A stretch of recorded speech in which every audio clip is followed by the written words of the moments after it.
Rev TV brings the world of motorsports into your home with over 100 live race series such as MotoGP, IMSA WeatherTech Sports Car Championship, Extreme E, World Superbike, and the newly launched all-electric E1 series. From 2 wheels to 4, from land to sea, your destination is Rev TV.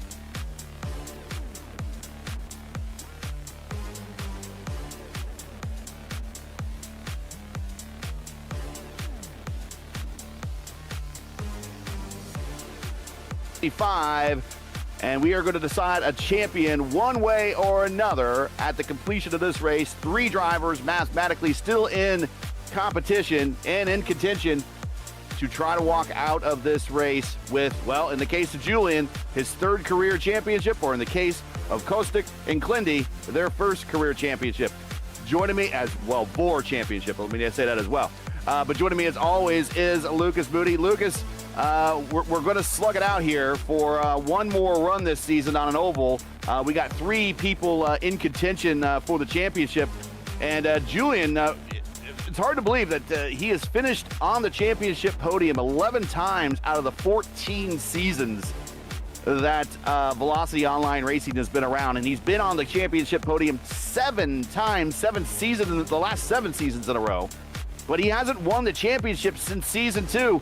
I think if there's one driver of the 3 that's looking to get the monkey off their back, it might be the host with the most, our admin here, Julian, who hasn't seen the top step of the championship podium since season 2. Yeah, and the other battle that we have to keep an eye on is, of course, that tied for 4th between Roden Eftink, the rookie, and Luis Nunez, who was your winner at the first outing of the Indianapolis GP. So not only do we have that very intense battle for first between Glenn Solowaj and Altena, that battle for 4th is just as hot and just as fierce as well. I don't think Nunez is in the lineup, so if that's the case, that battle for 4th is kind of over already. There you see the teams. There you see the team standings right there. Altena Autosports with the lead over Rogue Racing, Team Watson Racing, Ardent, and Fury. And there's the remainder of your top 8. And this is for the team championship coming into the final round. And it looks like Altena Autosport pretty much has that all cinched up for the season. There is your weather report, and we are in Celsius, but that's 31 C. It's going to be 88 Fahrenheit on the ambient temperature and 108 on the track temperature. And there you see the rest of your statistics. Again, oval race, no worries for rain here today. Yeah, and that track temperature being 42 degrees Celsius, that's around 107 degrees Fahrenheit. Yeah. Now, Gary, that is a hot track out there. Those tires are going to be burning up. There's going to be a lack of grip out there for these drivers. So you really have to lock in, focus up, because if that hot track temp catches them out with the lack of grip and the very quickly overheating tires, things could go south very, very quickly. Yeah, we've seen them hotter before. We've seen 120 plus at Indianapolis, 130 plus at Atlanta. So if it doesn't get any hotter, it only would be given a better situation to the tire wear here for today. This is Velocity Online Racing's first race with the barge boards and double plane wings at Phoenix. Supposedly that should open up more passing opportunities, but traditionally with this IR-18 and either version of Phoenix, it could be the legacy version of Phoenix, it could be the improper version of Phoenix. The legacy version is the proper version in my mind, and the improper version is whatever NASCAR did to this current state of this track right now is the improper. But either way, and either track, it is very hard to pass here because you are pretty much on the power for 75% of the lap around this place. The only time you really crack the power is when you go into what I call IndyCar turn 1, but it'll be NASCAR turn 4. It's the narrow end of the egg-shaped portion of this raceway, and that is down near where the start-finish line is. But we will be using the barge boards and the double plane wings, so we will see if it does indeed open up any extra passing opportunities. But the point situation to how to decide this championship as we get in, as we're getting ready to do the starting lineup for today, remember, it's Klindy, Solowedge, and Altena are the only three that are contention for to the title. Solowedge, in order to win the title, needs to win and needs for Klindy to go 6th or lower. For Altena to win the title, he needs to win with Klindy in 16th and Solowedge in 4th or lower. For Klindy to win the title, he just simply needs an 8th place finish to eliminate any chances of any other drivers, regardless of bonus points or results of anybody. So all Klindy needs to do is finish 8th. Let's get into today's starting lineup. And on the pole, and well, we got a lot of help for Julian up front on the pole, and right next to him is we got Liam O'Sullivan with a 19 flat, and Lal with also a 19 flat. They're going to be on the front row, and then we got Eve Tink, who will probably pick up that 4th spot alone once he takes the green flag today. He is in row 2 with Strauss. Row 3, we got Miriani and Inch. And then row 11, there's the first of one of our championship contenders, and he has a lot of help in the neighborhood, and that is Julian Altena. Then right next to him is another key player in this championship. That is Kostik Solowedge. He is lined up on the outside of row 4. Then row 5, we got Fiolis, and then on the outside, our 3rd player in the championship is our leader coming into this round.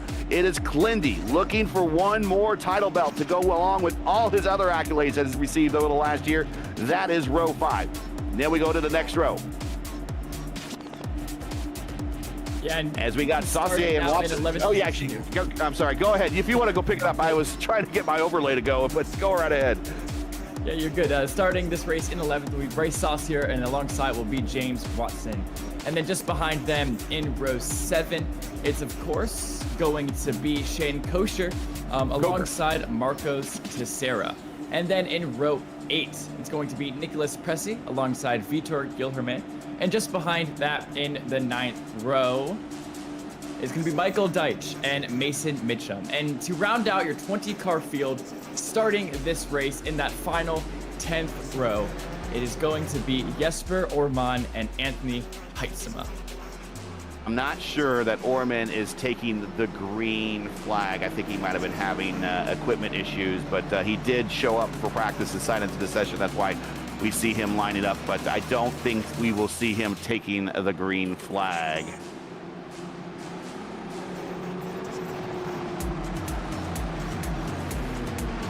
Well, pace car is pulling off, and now we have this long lead up to the 3-start zone here at Phoenix. The way this reconfiguration has worked, it just seems kind of awkward as Liam O'Sullivan has the field under his command as we go into IndyCar turn 1. Getting ready to go green for the final time of season 14, and we're going to decide a championship 275 laps from now. Green flag as we are 3 wide with 2 of our leaders going into the dogleg.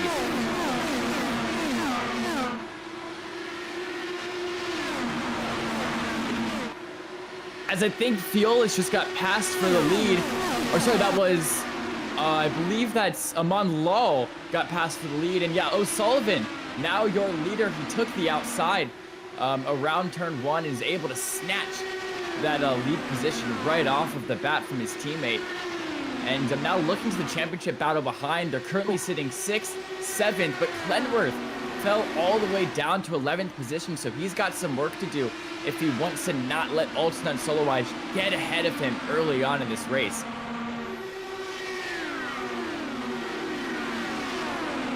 Very, very long race here. 275 laps. Actually, there's never been a 275 lap IndyCar race here in real life. 256 has been the most they've ever done here.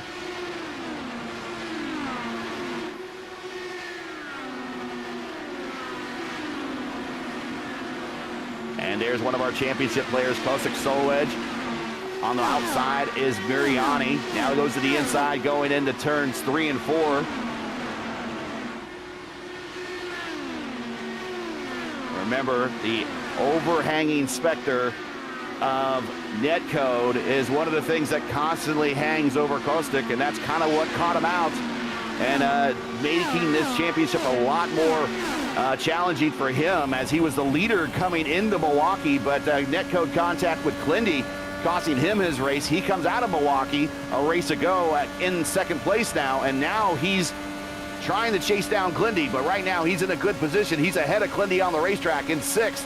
Klindy back at 11th. Yeah, but remember, Solo Weiss is going to have to do a lot more than that to beat Klindy in the championship, because he's currently 19 points behind. And the gap between 10th and 6th place is only about 8 or 10 points, I believe. So he's still got to make up a lot of time on Klindy. And Klindy fell back to 12th at the start of the race as I think someone's rear wing. That was Vitor Guilherme. Got into the wall there and netcoded a little bit of extra contact, but iRacing has decided to forgive the Brazilian and give him his wheel back. But that was definitely a little bit of contact and some floppy gear hanging from his car for about a half a lap. Yeah, we saw the big puff of smoke in the background, and it almost looked like it reversed the crash as the wing just kind of like snapped back into place. It's really weird what iRacing creates sometimes. And now Clenworth going for the over-under on Watson. I mean, that's just a beautifully done move. He's going to get it now into 3 as he sets it up out of 2, gets the move done into 3, and by the time the race is across the start-finish straight, he is back in the 9th position.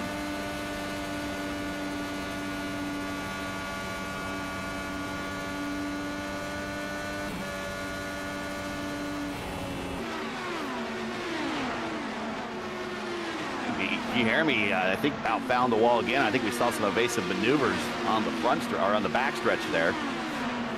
And please forgive me if, and I think he's coming to pit road this time, but please forgive me. I still consider turns 3 and 4, now NASCAR turns 3 and 4, turns 1 and 2 here at this facility. It's a hard habit to break. But Guilherme's coming to pit road, but back on the racetrack, Julian just kind of hanging out behind his teammate Eftink. And I think Julian at this point just knows the best thing for him is to work on mileage and try to work as best he can with his teammates to help the mathematics work out here and get him his 3rd championship. Yeah, but right now Alt is once again doing the same move that Clenworth did just a couple laps ago. Gets the run out of 2, sends it down the inside of 3. And by the time they exit turn 4, that 11 car will move himself up into 4th place past the 18. And yeah, you bring up a great point of the mathematics with the fuel. We're estimating that these cars can go about 60 to 70 laps on a tank of fuel. So if you're able to extend it, get to the back end of that, that delta, like 69, 70, 71 laps, you can really put yourself in a good position and maybe even save a pit stop when everything is said and done. So I 100% agree. You're definitely going to want to do some lifting and coasting and not full beaming it every single lap after lap. You have to play the long game in 275-mile races like this one. But you have to lift going into NASCAR turns 3 and 4, just that end of the racetrack. But once you get on the power on the exit of 2, you're on the power all the way around this racetrack. Maybe a slight lift into turns 1 and 2 or old turns 3 and 4. But most of the time, you're going to be on the power all the way around until you get back to old IndyCar turn 1 or NASCAR turns 3 and 4, and you're going to crack the throttle just a little bit. Just to kind of give you an idea of how long IndyCar has been coming to Phoenix, even though they have been not going to Phoenix here for the last couple years. They will return to the facility here in 2026. But between USAC, CART, the Indy Racing League, and IndyCar, the series has raced in Phoenix a total of 64 times between 1964 and 2005, and again between 2016 and 2018. And of course, it will return to the schedule in 2026. From 64 to 86, 2 races a year were held at Phoenix, and that is why it is one of the top 5 most visited IndyCar racetracks in series history. Looking at the kind of the rule set for today and what we expect, this is a 1-mile oval with a backstretch I guess we call it a front stretch dog leg. The dog leg is closed today, so they cannot use it like the stock car guys. IndyCar actually, last time they were here, measured the facility at 1.022 miles. But we are using the math that iRacing gives us today, and that is exactly at 1 mile. We're doing 275 laps, 275 miles, or if we're checking IndyCar, it's 276.022 IndyCar miles. There, like I said, there's never been a 275 lap race here. The longest has always been, or ever been, has been 256. As you mentioned, Lucas, the fuel stint is about 60 to 70 laps. That could be anywhere.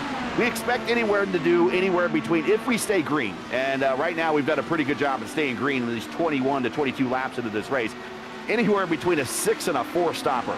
A 6 stop, the window opens at lap 45, 46. A 5 stopper, lap opens, the window opens at 55. And a 4 stopper, the window opens at 68, 69, somewhere in there. I don't think anyone's going to be able to do a 3 stopper unless we have lots and lots of caution. 100% fuel, 6 sets of tires, 45 mile per hour on the speed limit, and no green-white checker because this is IndyCar. We don't do that here. And there are the IndyCar waiver on. We got contact going into, I believe this is turns 3 and 4, and that is going to be Miriani's one of them.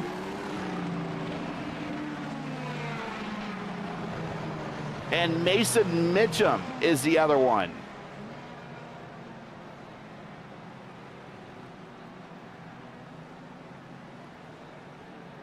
Oh, pace car's taking a big drift there. As, yeah, 24 laps in, we get our first big contact, our first caution of the night. But all up front, O'Sullivan, Law, Altena keeping it relatively clean. This happened further back in the field. Oh, and he just gets up into the wall. Well, let's watch this again. He on the exit of turn 1, he gets really close, and then he just kind of comes down off the wall, and Mirani just kind of comes down in the Mitchum. I mean, it's going to be up for stewards to decide what happens, but from my point of view, and anybody watching in chat, they can make a determination there as well. It looked like Mirani just kind of angled himself down in the Mitchum, whether he thought Mitchum was going to give him room or something, I don't know. Yeah, to me it looks like Mirani got a little bit loose out of 4, already started overheating those rear tires, and then by the time he got to the exit of the dog leg, he wasn't really able to keep his rear under control, and that put his car at a really, really awkward angle, and put his in that, you know, that is what caused the contact into Mitchum there at the end. So I really just think he overheated his rear tires coming out of 4, and through the dogleg wasn't able to recover. Well, the field is now back under the pace car here at lap 25 of 275. We're going to see people come to pit road here very shortly. The IndyCar track record here set back in 2017 with the big fancy DW12 aero kits they used to have. Elio Castroneves turned a lap of 194.9 here. 190, almost 195 miles per hour on a 1 mile over. He was flying. The most career wins at Phoenix reads like a who's who of virtual IndyCar royalty. Al Unser Sr. has 6 wins here. Gordon Johncock has 5. Mario Andretti, Bobby Unser, Johnny Rutherford, AJ Foyt, Tom Sneva each have 4. Rick Mears with 3. Tony Kanaan, Sam Hornish, Ari Leyendyke, Lloyd Ruby, there's a name we don't talk about very often, and Bobby Rahal each with 2. Your defending winner here from the last time IndyCar came here, as we're getting ready to go green here at lap 27, is Joseph Newgarden, and he is tied with Scott Dixon with most active wins here at the racetrack, each with 1. And even though here we go, green flag, the aero screen cars have never raced here at Phoenix in real life. However, Phoenix was a site of several compatibility tests, which eventually led to the aero screen that we use today. And we are green flag 3 wide going into 3 and 4, 2 by 2 by 2 behind our leader. Yeah, Altena looking for the inside as Strauss now. Into 3 they go, out of 4, past that start-finish line.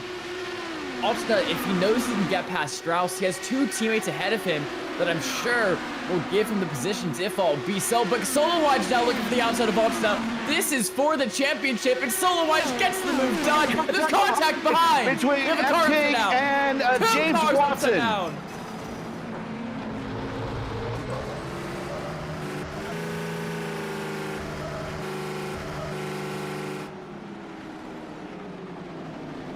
And there was a contact between Rodent Eftink and James Watson started this. Oh, and yeah. And yeah, Pressey just kind of slides in. He had nowhere to go.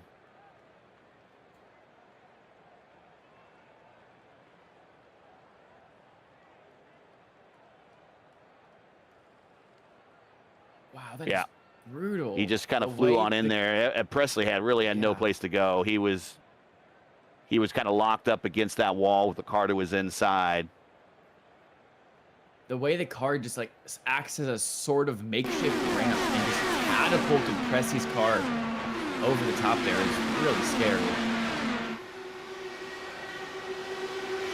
And Clindy, he had to take a evasive maneuvers on that. Almost ended his day. And as a result of him stopping a few laps ago at the last caution, he's going to pick up the lead. Watching from Pressey's point of view here. Watch this. He was behind Clindy. Clindy ducks out of the way, and the next thing Pressey knows, there's cars sideways in front of him. You got to keep in these Indy cars, you sit so low, you really need to keep your eyes downrange as much as possible. And the second you see a puff of smoke, you got to be on it, because the closing rates on these cars are so extreme that before you knew it, he's in the zone and he's part of the incident. Yeah, that is such a great maneuver there from Glenberg. Quickly, look how quickly he's able to get down the track. Fiolis as well doing a great job of avoiding it. And there's another look at the 39 car up on his halo. And the way Pressey's car just gets catapulted off of the 18 is so bizarre. And he just keeps flipping and makes huge contact into the wall. Well, two early cautions back to back here in the between lap 20 and 30. And we are currently under caution right now. Clindy has picked up the lead. Deitch in the Larson livery. I guess he's trying to channel a little bit of Larson luck from when Larson won the championship here, the Cup Series championship a couple weeks ago. Then we got Saucier, O'Sullivan, and Lawyer top five getting ready to go green, but Clindy, by stopping at lap 25, decided to stay out, and he's going to pick up the lead. So track position for our points leader as he's bringing the field through turns 3 and 4 and getting ready to go green, and the green call, and we are already accordioning up in the back. Fiola's having an issue. Yeah, and O'Sullivan instantly dropped high. Now he's back down low, looking for the move on to Deitch. He wants that second place back, but going for second, he falls to fourth, and now under attack from Amon Lal, the 13 car behind. And that once again shows that you have to balance the risk and reward, because now O'Sullivan, who is just fighting for second, falls all the way down to fifth with his team boss behind him, who's once again in that championship battle. So I don't think O'Sullivan's gonna fight this one for too long. He might just be inclined to let Altena pass him by very quickly here in one of the next few corners. Yeah, that's two Altena Autosports cars right in front of the head of Altena Autosport there in the blue car. That is Julian. He is one of your points contenders, points finalists coming into this race. And two of his teammates right in front of him. And if he needs to put the order in to move over, they will move over and allow him on through and give him 2 free spots if need be. And then 2 cars behind him is Kostik Solic in 8th position. He is currently also one of the other players in the points championship. He's second in the points. But right now, your leader in the points is Clindy, your leader on the racetrack. Yeah, he did a great job with the strategy to get himself the track position and now move him 5/10 ahead of second place, as there was the battle between Saucier and O'Sullivan, I believe, that looked like it was heating up, but it's now calmed down. Yeah, here it is. It's Fiolis on the outside of Edge. It is going to be, and this is for 10th. Yeah, Fiolis was actually higher up in the top 10 at the restart, but has since fallen down. I don't know if he might be having... he might have some damage unseen on that car that is causing him to be a little off the pace at the moment. Here goes Coker to the inside on Fiolis.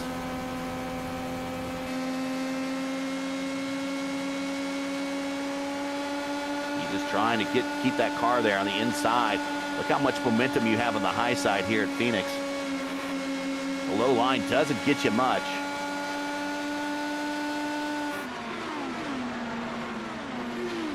And that battle has stabilized now. Yeah, Phyllis did a great job of just using that top line to keep up his minimum speed and really just catapult that car around the track. As now O'Sullivan looking for third place. Down the inside of Saucier, he goes. By the time they get out of 4. Oh, Phyllis is in the wall. Violas in the wall. No caution yet. He's waiting for the caution. He did a bit of a delay and tow it out. I don't know what happened there. Oh, he just gets up into the wall off of turns 1 and 2, and then it just kind of sucks him in and holds him there.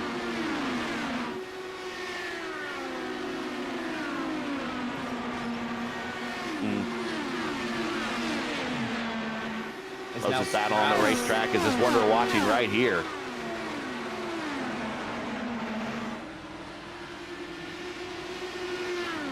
And here's the replay of what happened to Sauce, and he just gets high in the turns 1 and 2 on exit. It just, the car gave up on him, it seems like, or I don't know. And he just goes right up into the wall.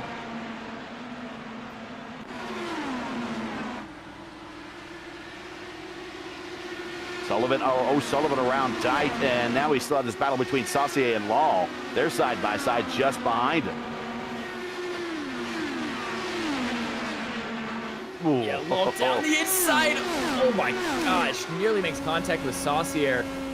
And Law is just struggling to get past this 07 car. He really wants to move up into 4th so that his teammate Altena can follow him.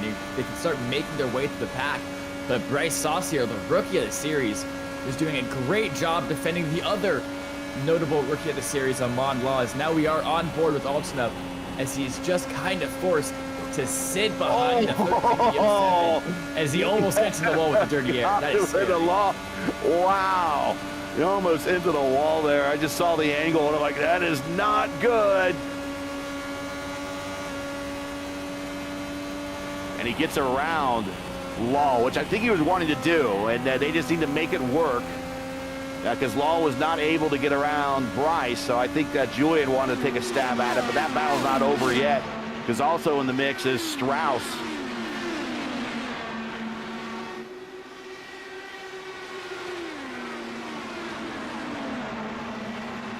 Yeah, I will say so far this aero package they brought is really allowing for good racing.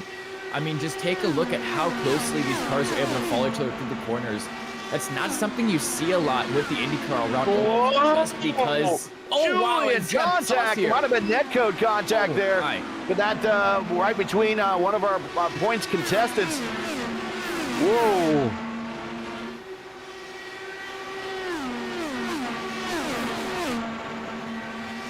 But yeah, things are really starting to heat up here. You see Altena getting really, really aggressive on the back of Bryce Saucier. He knows he has to get past his 07 car quickly, or Clenworth is just going to keep extending that gap. Fuel saving out front, tire saving as well. He has nothing to worry about leading this race at 37. He can do whatever pace he wants, run however he wants.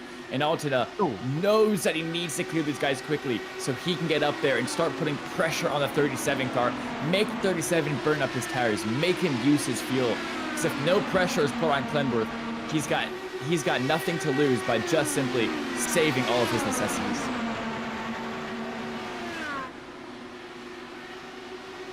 This is the 7th time we have been to Phoenix in this series. Went back in season 1. Pablo Diaz-Francis won that race over Oscar Gonzalez and LGN, and it was a necky podium sweep there. That was season 1. Then season 4 we returned. Julian got a win here, and a great race with Nick Sudik. Yours truly was high as second in that race. I finished 8th. And then in season 7, Jose Grandio over Julian by 6 seconds. Cesar Cabral finished 3rd. Then in season 11, we had a double hitter here, a day-night double header. Bruno Miranda won race 1 over Julian, and race 2 was Jesper Orman over Forsyth, but Julian finished 3rd in that particular race. And then the last time we were here in season 12, Jesper Orman over Liam O'Sullivan, and Seb Alexander finished 3rd. But Julian has a win and a number of podiums here.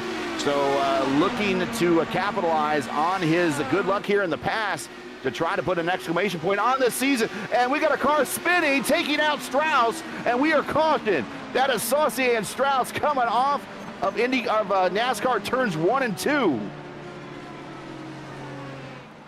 Yeah, and the contact started between Lal and Saucier. They got into each other a little bit. Saucier gets loose up into the wall, couldn't save it. And unfortunately for the 28s, collected Strauss with him. Yeah, it just seemed like Lal just kind of came up and was expecting Bryce to lift on the corner exit. I don't know. I mean, you just can't take the line if you don't if there's a car there. So that's what caused the contact. And then Saucier then comes down the racetrack and spins into Strauss, who is an innocent victim. And we only started this race with 19, and now we're going to be down probably another 2 more cars. So attrition is starting to dig into this field, and we have an extraordinarily long race. Guys, it's a really weird contact because there is definitely a slight bit of netcode that starts Saucier getting loose and pushing him up into the wall. And now we're going to cut back to live as we have some pit stops going on. O'Sullivan, as you see our pole sitter, right there, taking tires in field. Glenworth does appear to be the first one out of the box, though. Yeah, Glendy managed to get that track position and come to pit road and get a slightly faster bit of work done on his car. And he's going to come out as the leader. Liam O'Sullivan is now second. Michael Deitch, he is third. Julian in fourth. Amon Lal in fifth. That is coming off of pit road. Everyone did come to pit road this time at lap 55. So everyone now is back on the same strategy.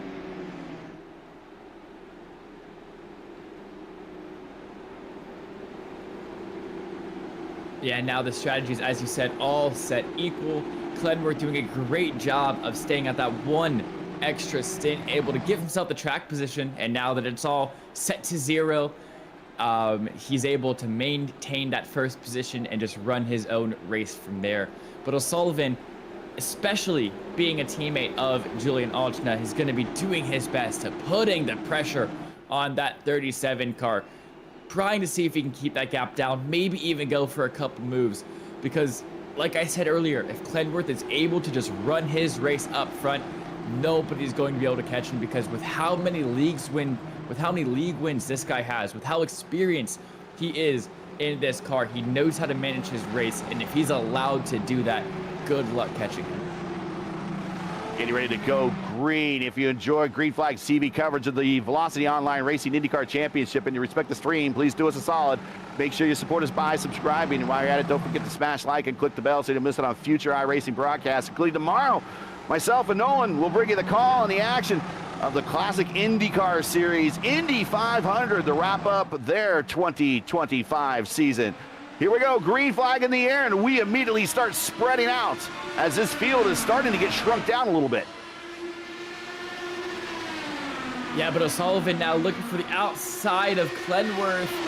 They're still going to be too wide, but Glenworth able to use that inside line. No, Sullivan's still there. He's got the outside line. This line will give him a better run off of the exit of 4.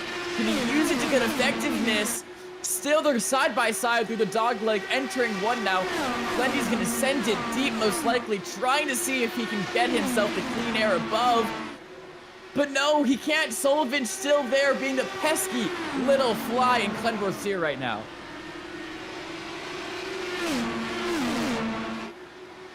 The dog leg, 2 by 2 up at the front. And then we have right behind, then we have a lone car and Deitch, and then we have Altena with Solwedge side by side. Solwedge gets the position now. And Liam O'Sullivan gets the position over Clindy to take the lead.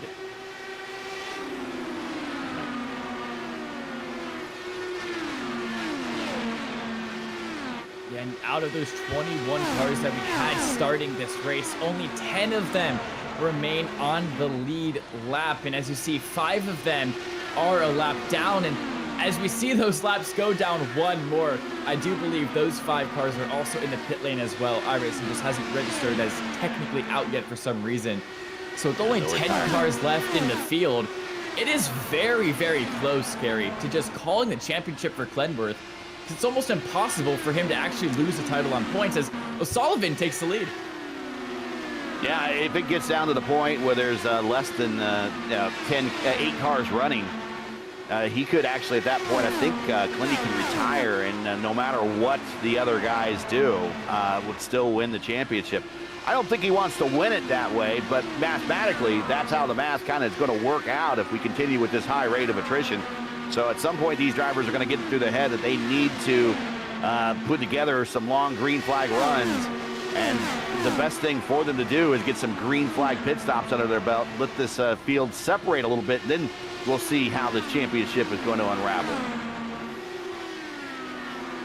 As now here's the battle for 5th. This is Lal down the inside of Deitch. The rookie's going to get that move done by the exit at 2, and Deitch even having to lift a little bit as Lal sending a pretty aggressive slide drop up into there. But Amon Lal, he's been a great driver all season. Excellent rookie season. I mean, he's had multiple podiums. Currently sitting 10th in the standings, yeah, and had a win as well. So it is a great start for the Altona Autosports number 13 driver. I'm currently sitting 10th in the championships, but with Tessera currently running 10th, Christensen not being in this race, and Heitzema running 7th, Long looking to maybe finish 8th or 9th in this standings once everything is said and done.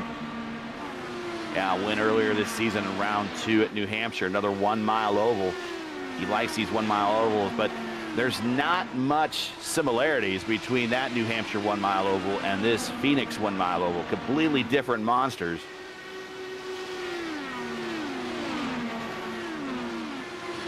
Julian taking a peek to the outside. He likes that high line through 3 and 4 for as long as I've known him. Excuse me, I call it 3 and 4. But as long as I know him, that end of the racetrack, the wide end of the racetrack, he has always been one of the guys that always goes to the high line and makes it work. And he is taking a peek to the high line right now on Kostic. Look at that, Kostic down to the yellow line. Julian staying high, getting that clean air on those front wings. Gonna get a big run down the backstretch now.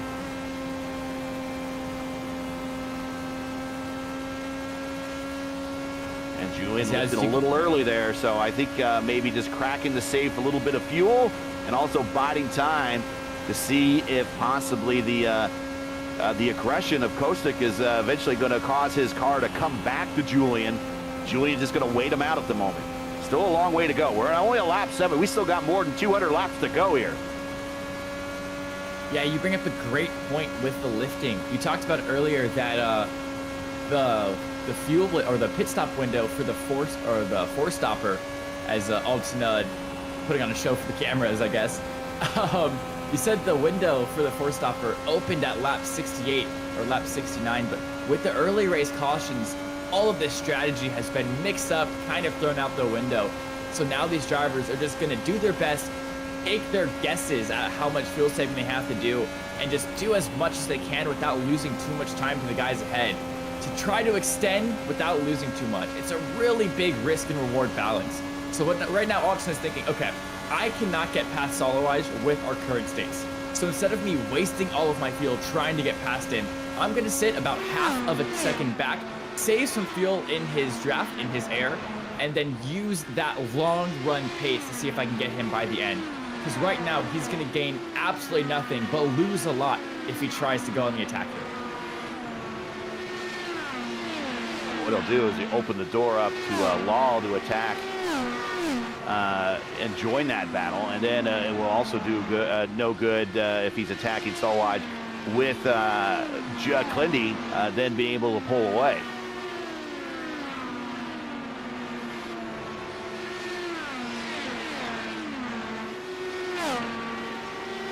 This is still your closest battle on the racetrack. This battle right here between Kostic Solwaj, Julian Altena, and Amon Lal.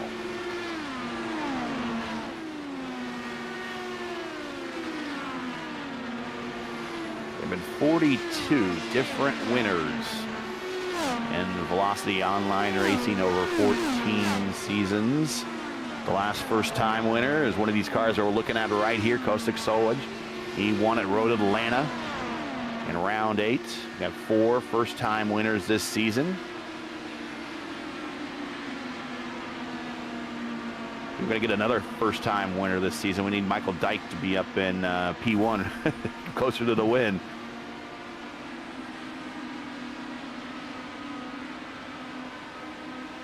Yeah, as if you now look at your timing tower, iRacing has just now ruled Saucier and Fuelless as quote-unquote out. Hasn't done it yet with Eve Tink, Watson, and Strauss. I guess they're still in the session. So yeah, they might be helping. Yeah, they might be helping. Some of their teammates out there. I'm not sure who Watson's helping, but Eve Tink might be on the box to help out the Altina Auto Sports guys, which would make sense.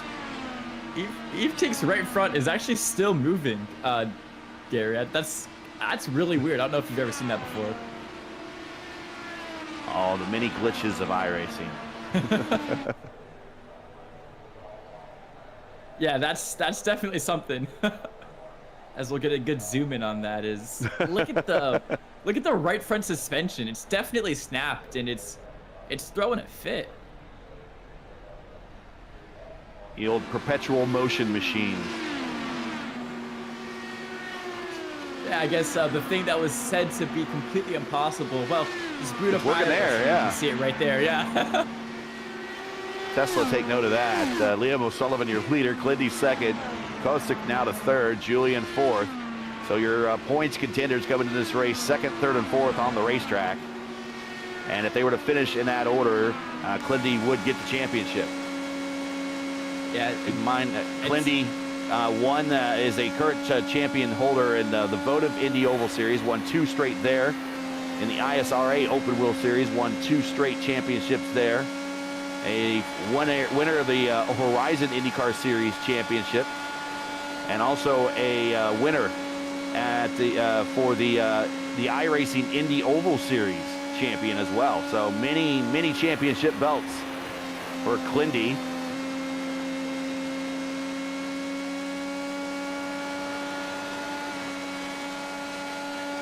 And I was just gonna say, I don't know if you've ever heard the like sort of joke, sort of phrase, but the hardest part about making a perpetual motion machine is finding a good place to hide the battery. As I've always found that a funny joke, because it's, you know, obviously perpetual motion can't be true. So if you are trying to make a perpetual motion machine, you better find a place to hide the batteries in it.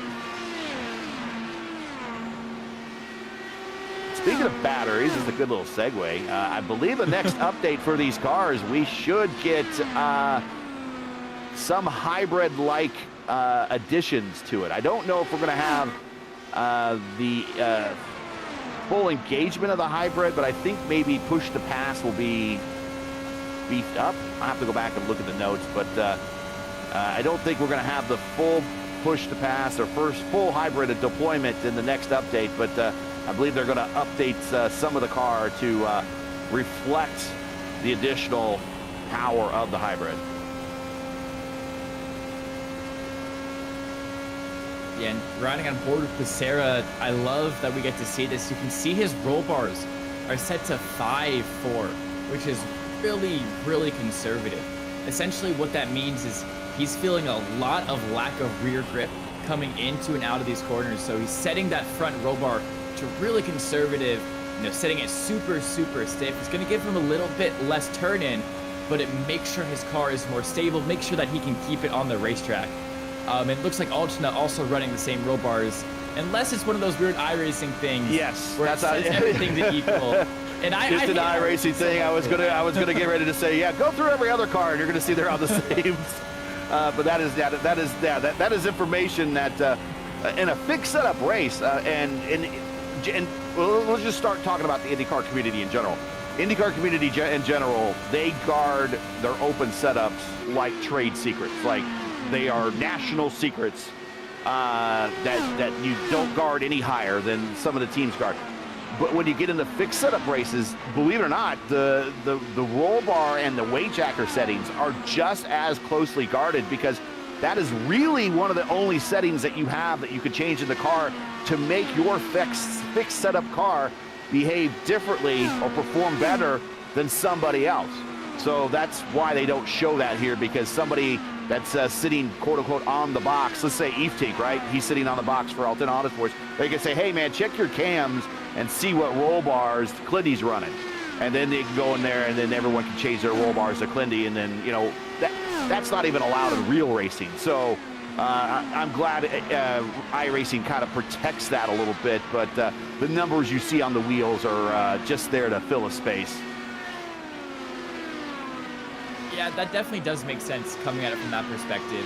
I wish we could enter like a certain broadcaster mode so we could see, you know, everything, and like so we get all the info, kind of like, because if someone's rolling a 1.6 roll bars and they completely lose the rear coming out of a corner, that's that would make sense. Like, oh, yeah, he's being too aggressive. He's got 1.6 roll bars. He's obviously going to lose control of the car.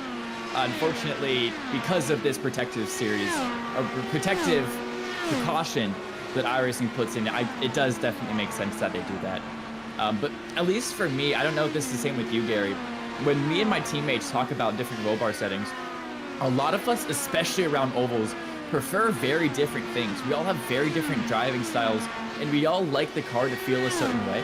I prefer my car to feel a little bit more loose, give me a little bit of, you know, wobbling on the exit so that I can drive it more aggressively into the corner, while other drivers on my team, they prefer to have that stability.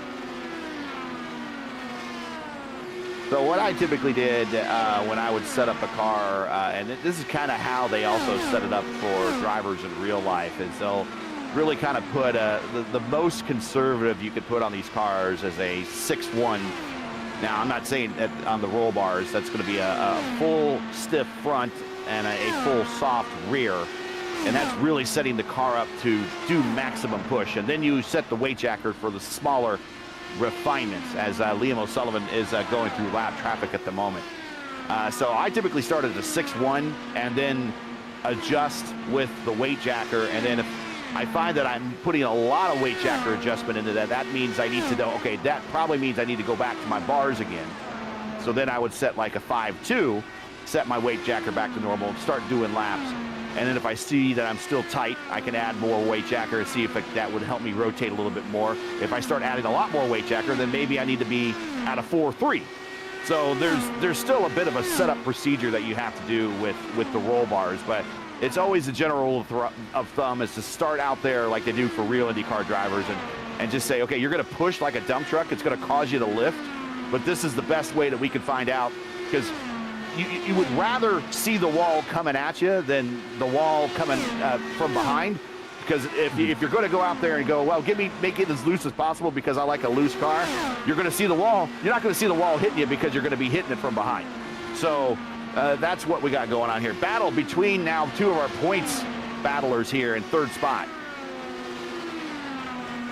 Yeah, this is alternate on Solowage. This is not only a battle for the last spot in the podium, it's a battle for the championship as well. So Altena, we saw he's been behind Solowage for a long time, but he extended that gap to about half of a second, saving fuel and saving tires. Now that this stint is coming to a close, maybe this is where he's deciding, okay, let's put some pressure on Solowage now, see if I can force him into a mistake, and see if I can get around him and start attacking Clendy up ahead. Julian 16 points behind Kostic in the championship, so if he gets a pass here, at best, he makes up just a couple of points, not a whole lot. What he needs is he needs to pass him, and then he needs Kostic to kind of use up those tires and fall back under attack of about 2 or 3 more positions, and then Julian probably has enough math there at that point then to actually make the pass from third in the standings to second in the standings. We are 48 laps into this stint for everybody. We expect them to come to pit road here the next 12 laps or so, give or take. So they'll start thinking about hitting pit road here very shortly, all these drivers. Yeah, and you bring up a great point with the points. I'll run down kind of the points that you get from these top 10 positions. Correct me if I'm wrong, Gary, but I believe it's 50 for the win, 40 for second, 35 for the third, and then it goes to 32 at fourth, and then just goes down by 2 from there. So 30 for fifth, 28 for sixth, 26 for seventh, and so on and so forth. So Altena, if he wants to pass Solowage in the standings, he currently sits minus 16 to him. So yeah, you said it, he's going to need a lot more than just a 3-point difference that you get from third to fourth. because, you know, third gets 35, and fourth, of course, getting 32. And yeah, going back to that roll bar weight jacker talk, it's always super interesting to see what else you can do with a weight jacker. Because I know at longer tracks like Michigan, like Vegas, things that racetracks that my series has gone to over this past semester, you can also get into the fast jacker territory. So what my teammates have kind of decided is we take our dual axis clutch paddles, we bind them to a weight jacker, and we use it to instantly go from -20 to 20 down the straights to give us that lowered rear front to give us down force on the straights. It's a really kind of qualifying cheese, but it makes it so it helps with everything as Coke comes into the pit stops now. What's going on there is the weight jacker controls the ride height of the right rear portion of the race car. So if you go -20 and you lower it all the way, that is pulling that rear wing down out of the air. And that's been one of the small strategies that have been kind of uncovered through the course of the history of this IR18. I think it was one of the Brazilian drivers that kind of decided, that figured it out first. Is like, if I go -20 on the straights in Indianapolis and then I just pop it up to +5 or whatever, as right before I enter the corner, I'm still going to have all my stability, but I'm going to have less drag down the straights. Oh, Solwich! Oh, wow, just sends it. I don't think he expected the closing rate there on Teixeira to be so much, but Teixeira kind of off the pace a little bit. I think he just came off a pit road. No, he's out there for a long run, so he just had a bit of a bad turn. Yeah, I'm trying to remember which driver. I believe it was Takuma Sato was the driver that last attempted fast tracker in a race in the IndyCar. It's definitely much harder in real life, as you know, us in iRacing, we have a lot of different buttons we can map on our steering wheel, a lot of different tools that we can have at our advantage, where I can literally just have a paddle that instantly changes it up and down 40 within the blink of an eye. As now Deitch coming down to pit road in that 17 Kyle Larson painted machine. I really do like the blue and orange that McLaren gave him on his IndyCar paint. I remember seeing it for the first time at the Indy 500 a couple years back, and I'm like, dang, that car looks good. Kind of a joke livery for the IndyCar community. It's along the lines of also when you see someone in the lineup, we call it know your weapons. And typically, and if you get into official races and you see a bunch of guys enter the official race with the Larson livery, or it also used to be if somebody was using the Oracle Red Bull Verstappen livery, those drivers always seem to be the most dangerous and would always cause the most wrecks. So people just typically avoid the Larson liveries and those and the Verstappen liveries as well, but they're kind of a bit of a joke in the community. But Michael Dyke has done a pretty good job today. He's not kind of gotten into any trouble and has been keeping the reputation of the Larson livery, at least today, mostly clean, as our leader is on pit road.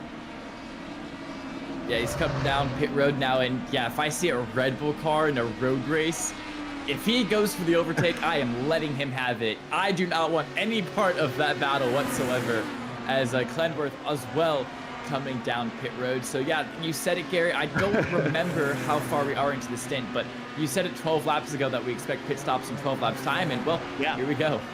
Yeah, O'Sullivan in at 60 laps, Clindy in at 60, Kostik Solwich at 62 right now, Julian at 62, Lal at 62, Hatsuma at 60. So now we can start. Let's just say that we've got this field down to the point that there's not going to be a lot of close, and I'm going to knock on wood here because I might be jinxing it, but here is Kostik coming to pit road. But let's just say that we got this field whittled down to the point that this is what we're going to have, that this is what we're going to finish with, and we're going to finish under green. And so we're looking at 60 lap stints now, and that we just had Clindy come in at 116. So we'll break out the old calculators now. So see, at 116, 176, 236. So we'd have to do 2 more stops guaranteed. Yeah, and then that 236 would be your last stop, and at that point, that stop doesn't have to be a full service stop. It's just enough to throw new tires on and throw just enough fuel in to finish. Here is our leader, Julian, on pit road. Yeah, so it seems like that's going to be the consensus for a lot of these drivers is pit stop right here at lap 116 to lap 120, and then 2 more stops will get you to the end of the race with, as of course you were just saying, that second stop being slightly shorter. Maybe you'll save about 2 seconds at most. Hatsma on pit road for his next stop. He picked up a little bit of the lead here.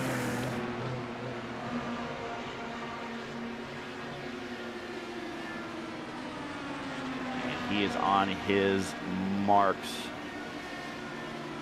If you're just joining us, this is Green Flag TV's coverage of Championship Saturday of Season 14. The Velocity Online Racing IndyCar Championship coming to you from Phoenix for the 7th running of the Phoenix 275. You've now completed 121 of 275 scheduled laps. Make sure to smash that like button, subscribe to the channel so don't miss out on the next race. Now that we've completed the cycle, Liam O'Sullivan picked back up the lead. He is your leader by about 5 seconds now over Clindy, which might as well be 5 miles at this point. Yeah, O'Sullivan has done a great job of controlling his pace since he has retaken that lead. It seems about 50 laps ago at this point. Done a great job, extended the gap to Clenworth, and has just really kept it at that 5 to 6 second mark, which shows a good, control of pace. Not pushing too hard to wear your tires out, but also not saving enough to where you're allowing Clenworth to get that draft back and pull that gap back down to where he is in attacking range. And Altna, even after the pit cycle, still right behind solo-wise. So unfortunate for the 11, not able to get past the 95. Still a long way to go. So he doesn't have to panic and pass him now. We're still in the first half of this race, basically. That Eve take is still there.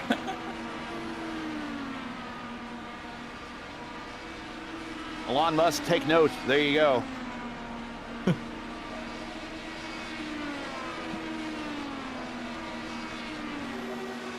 I wish we could interview Roden Eveting after the race and ask him, how did you make the perpetual motion? What engineering, what mathematical wizardry did you have to do? I don't know. Maybe Altena Autosport found the perpetual.exe line of code somewhere that they could execute. Yeah, they found the file. They unlocked the file. And if they drag it into their world folder, maybe they can bring it in real life. Just a modified version of griphack.exe as Altena goes to the inside in the turns 3 and 4 of Kostic. And I'm not sure what happened to Kostic, but Julian just caught him in a heartbeat. And now he's under attack going into turns 1 and 2.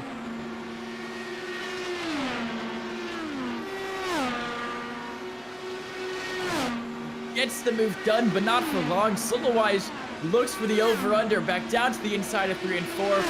Austin is going to hang it out there, around the outside of 4, around the outside of the dog. There he keeps it. Clear on the podium positions.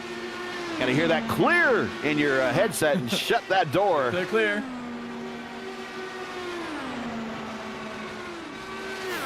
As their battle interrupted our conversation of the executable files. Whoa, Oxnard.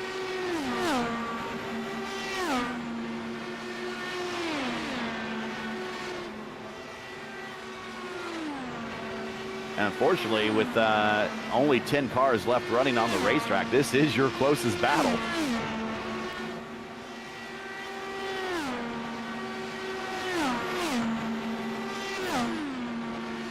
Julian's starting to inch away just a little bit.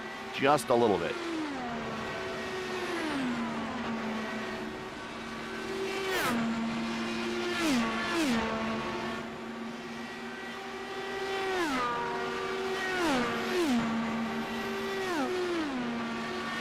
I don't know. Now, maybe now might be a good time to, I don't know if we have the graphics and everything queued up, but the season 14 or season 15 schedule. The season 15. Okay, season 15 will kick off for the series. It has been announced, and you can learn more about it on the Velocity Online Racing Discord, but it has been announced that it will kick off with the 400-mile event at Auto Club Speedway on January 3rd. Man, I tell you what, don't look too far behind Clindy, because I think Julian is starting to rope him in a little bit. Yeah, no, I think you're right. That gap has definitely decreased. It's now down to just 0.8 of a second. Here are the last 3 laps of Glenworth. Those times don't make sense. As we're gonna, we'll find some. Oh, it's the gap to leader. Okay, I don't know why I thought that was lap time. Yeah, even Glenworth losing time to O'Sullivan as well over the last couple of laps, which does make sense that he'd be losing time to Altena as well. So Glenworth maybe not able to find everything out here today, but this is all he has to do, if we're being honest. Last 5 laps average for Clindy has been a 20.1, whereas Julian's been a 19.9. And the last 10-lap average, Clindy's been a 20.1 as well. Almost his 10 and 5-lap averages are almost identical. But Julian has been even faster over the 10-lap portion at a 19.940. So Julian very slowly roping him in here, 1 lap after another. That time by Clindy with a 20.2. Whereas Julian with a 20.0, so a 20-point flat, and he is the fastest race car on the racetrack right now.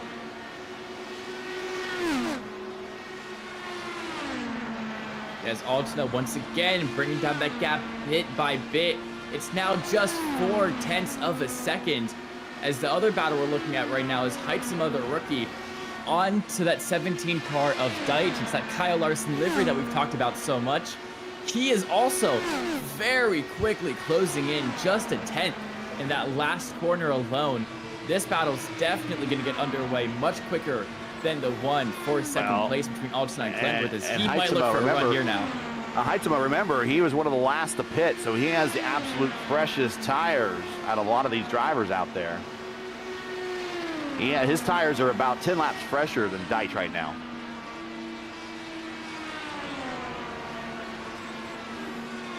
And the track conditions have gone up. The temperature is 116 Fahrenheit. Remember, we started at 108. We're at 89 on the ambient. It's a hot day in Arizona.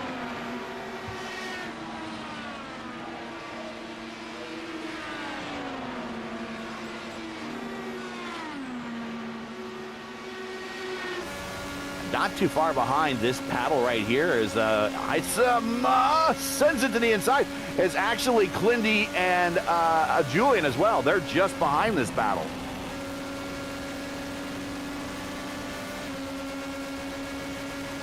He's gonna look down the inside of the dog leg. Now entering NASCAR's turn 3 and 4. Heitzema has the inside line. Deitch not able to He hold could have cleared him if he wanted to, but it would have been a bit of a slide job. He gets him though on the straightaway. He's got the move done. Heitzema up into 6th place. And yeah, like you said, just behind Clendy and Altena, battling it out, threatening to lap these guys again, because I believe they're already a lap down if I'm not mistaken. And these lap cars, they're definitely going to make the battle interesting, because if you remember, the reason Altena was able to close up the Solowage was due to a little bit of a lap car interference. Not really anything the lap car did wrong, just the fact of him being there and giving him 95 dirty air allowed Altena to pull up to him. Yeah.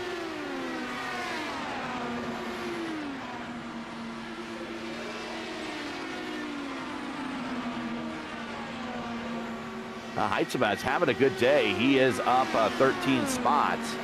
And that leads to the next question. Hey, Gary, what's the farthest back that any IndyCar driver has ever won a race at Phoenix? That would be from the 26th starting position, dead last, in 2000. Oh, it's getting tight through here.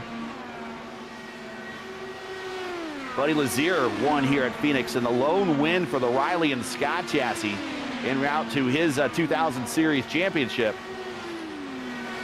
So back in the older days, I guess it was a little bit easier to pass. But Julian has caught Clindy. Now, catching Clindy's one thing, passing him's another.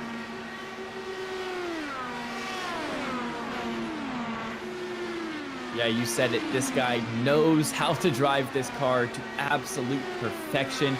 I brought it up earlier. He has so many league wins in this car, and not official iRacing wins, mind you, not just those races you sign up for every hour or two. Official league wins that happen weekly. He's got over 200 of those. If anybody knows how to defend from the league owner, Julian Altina, it is that guy right there in that pink 37. But Altina goes down low. Yeah, he just sends it, and I think Clindy didn't expect him to send it and gave him room, but he was able to close the gap coming off of NASCAR turns 3 and 4.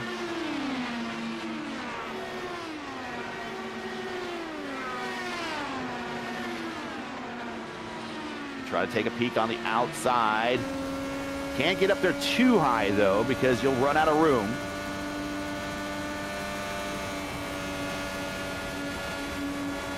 Lindy, 3 wins this season, including Milwaukee, Indianapolis, and the opener at Homestead. Here comes Julian off the corner to the inside. We're going to drag race at the line, and that high line right now, after 36 laps of these tires already for both these guys. Whoa! Julian, big run to the inside, and he clears them. Now, Clindy, did he make a strategical move and say, I'm just going to lay back here and get into the draft and try to save? Or Clindy's just knowing that the worst he needs to finish is 8th, and he's still mathematically pretty comfortable right now? Yeah, I think that's just a championship move. You could definitely tell he lifted a little bit. He forfeited that inside line. I mean, you know what he's thinking, Gary. If whatever happens, whatever reason, netcode, I make a mistake, Alton makes a mistake. If those two crash and Clenworth is completely out of the race, putting him down in the 10th position, he is at risk of losing the championship if Solo Wide wins the race. If he just sits here, even if it's 3rd position, he has that championship on lock. It was definitely just a smart move, more of a metagaming type thing, to where I do not have to battle this, even if he passes me. As long as I finish here, the championship is mine. So he had to set aside his racing instincts for just a moment to play the long game, to play that championship battle game. Discretion versus valor right there. Discretion wins that battle.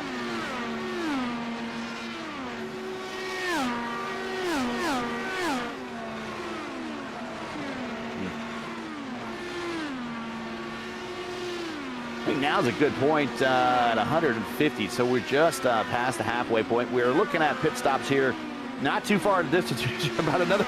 Remember when I said pit stops were about 12 laps from now? Well, we're getting right into that neighborhood. Now might be a good time to run an ad, and we'll be right back with the next round of pit stops and completion of this race here at lap 158. Don't go anywhere. This is VOR Championship Saturday right here at Phoenix for the Phoenix 275.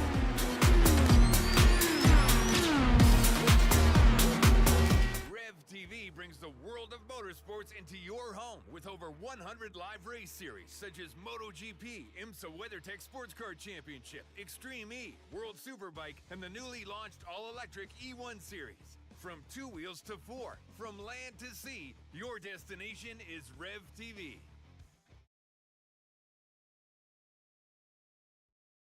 Racing isn't easy, but experiencing it is. iRacing puts you in the driver's seat with the industry's leading sim racing game. Drive on laser scan replicas of the greatest racing circuits from around the world. Go head to head against other drivers chosen by skill-based matchmaking to ensure competitive racing at every level. Compete across all your favorite series. In officially licensed cars, engineered to deliver the most accurate driving experience possible.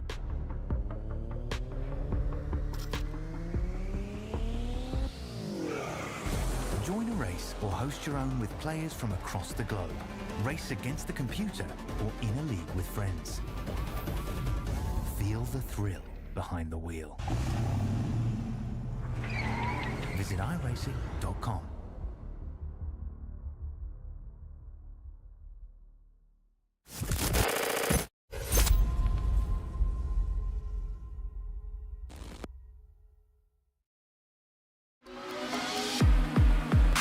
welcome back to Phoenix. If you're just joining us, this is Green Flag TV's coverage of Championship Saturday of Season 14 of the Velocity Online Racing IndyCar Championship, coming to you from Phoenix for the 7th running of the Phoenix 275. We've now completed 164 laps of a scheduled 275. Welcome back, everybody, and back on the racetrack. You missed absolutely nothing as Julian Altina is in second spot. We've been watching that battle with plenty around him. Pit stops have started to occur a little bit. Shane Coker came to pit road for his next stop. But we are about 10 laps away, really, for our next round of pit stops. Liam O'Sullivan, 50 laps into his stint. He went 60 last time. Julian, 45 laps into his stint. He went 65 last time. Plenty, 49 laps into his stint. He went 61. Kostic, 47 laps into his stint. He went 63.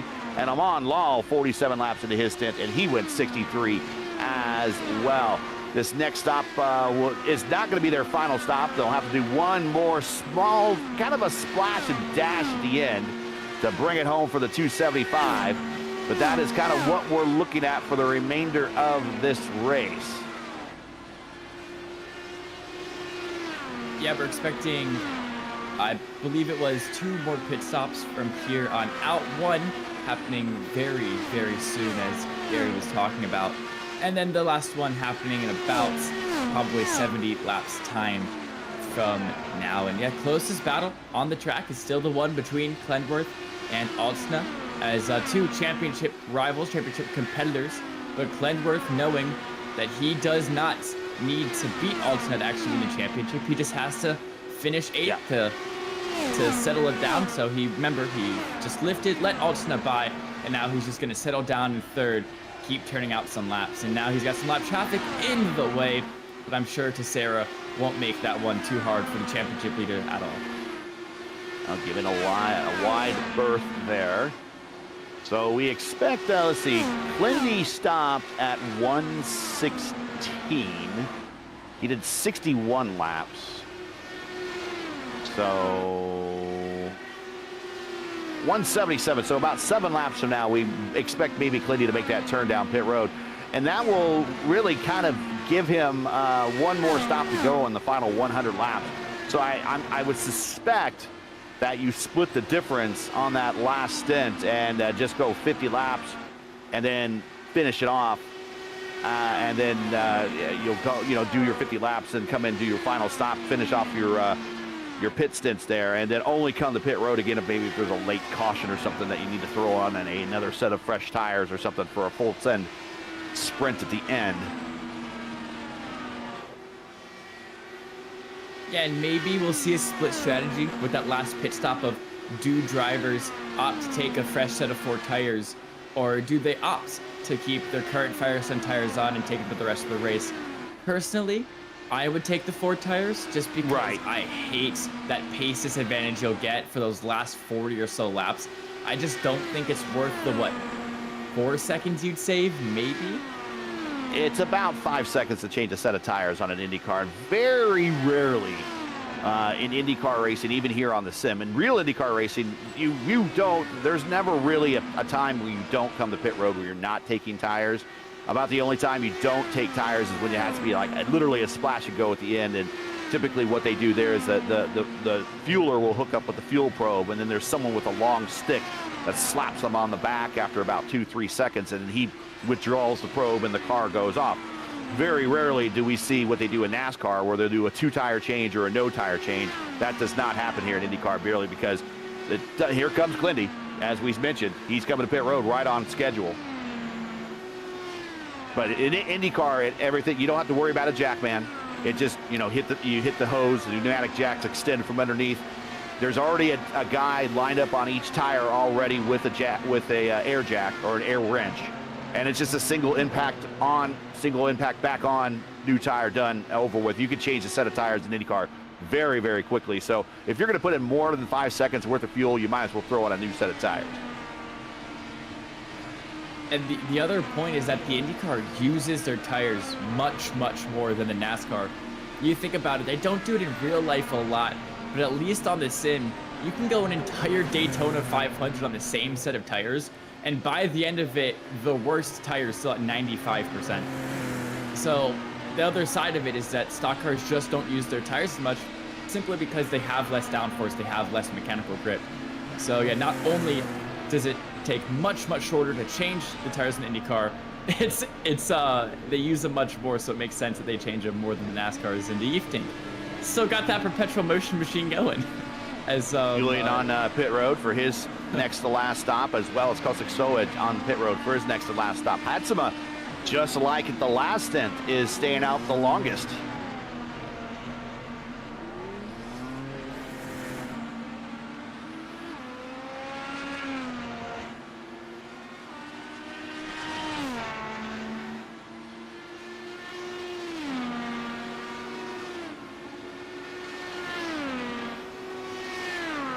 See when Hatsima makes that turn down pit road. He went 65 on his last stint. He's at 58 now, so if you go by those same numbers, we've been green the entire time. He's got at least another 7 laps or so before he makes the turn down pit road. He would really like to see a caution right now. He would trap, well, actually it wouldn't trap a lot of the field a lap down, but it'd give him a ton of track position. At best, or at worst, he'd go back to 6th spot. And I think he's coming to, nope. I thought he was going to make the turn down pit road that time. Meanwhile, Julian's out there turning laps, but back to Hatsima with Dan Inch in the neighborhood.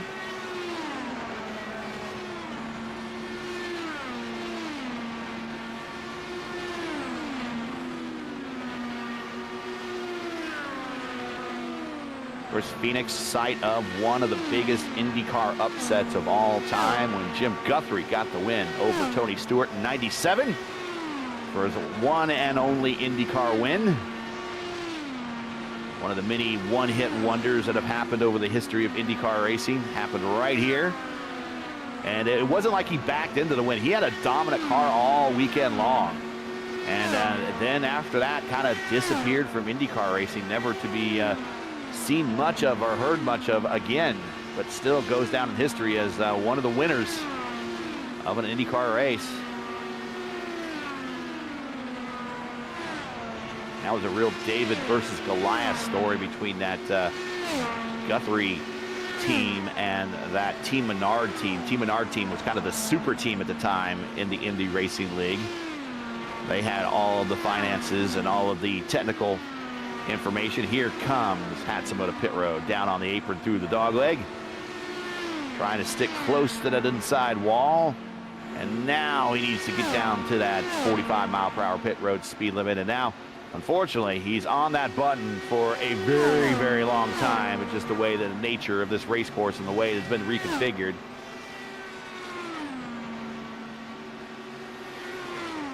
And by rule, he needs to stay out in that far lane. In fixed races, or the official series when they come here, and we did race here this week in the official series for the IndyCar Oval Series. What the drivers like to do is they'll drive through the pits, and they'll stay right up against the wall, because during the portion of the pits that are on the wall, that's actually a shorter circle for them, and they save a little bit of time. Yeah, this is a strategy that's used in lots of iRacing official races, but then of course leagues that have a brain restrict that and say, okay, right, you have to stick to the right side of the lane, because it looks so dumb when you just have everybody driving through the pit boxes, ghosting through each other. It just doesn't look professional or real, and it really takes away from the reality of everything. So I do like that this league, and the league iRacing as well, the CIL, restricts you to, okay, stay in that right side lane, no cheese in the corners, no doing the dumb stuff like that. That is, yeah, very much a rule here in the Velocity Online Racing Series. The drivers are required to announce first when they're coming to pit road and also when they're exiting. And drivers are permitted to drive no more than 3 pit stalls when entering or exiting their own pit box. And if you don't think that's policed, it is definitely policed by the stewards. Liam O'Sullivan is your leader. The battle that Coker and Deitch had is kind of separated a little bit, but Liam O'Sullivan is your leader by 6 seconds over his teammate and team owner Julian Altina. Julian looking at another podium finish here at Phoenix. But also, if bad luck doesn't bestow upon his chief competitors here in the championship, he's looking at another podium finish for the 8th season in a row in the VOR IndyCar Championship. 8 consecutive seasons on the podium and not getting a championship. He has not seen a championship since season 1 and season 2, where he won back-to-back. But since then, the best he's been able to do is 2nd in the championship. A lot of third-place finishes.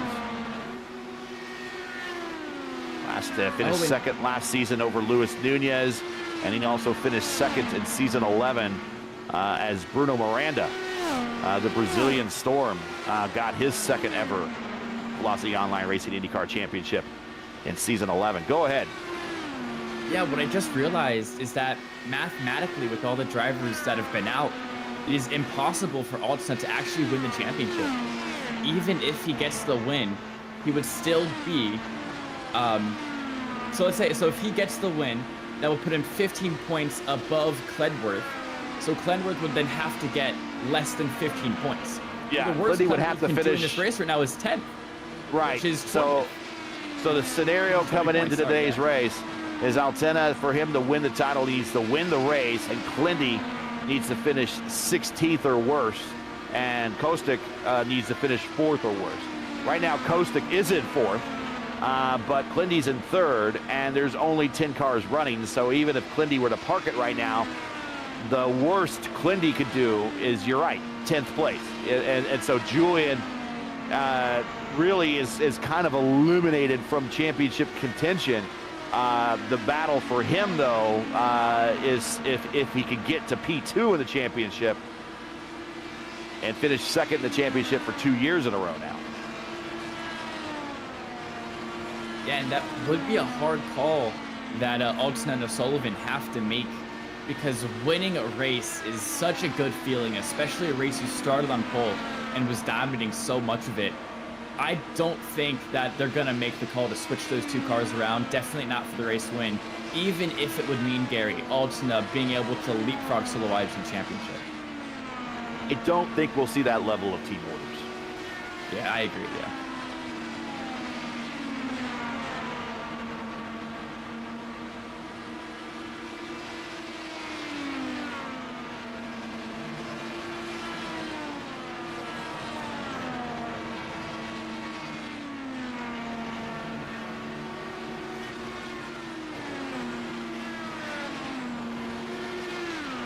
Back to Kostic in traffic right now with Deitch and Law. Law in, and that's actually a battle for 4th right here between the purple car, Law, and Kostic in 4th, and that green, black, and silver car.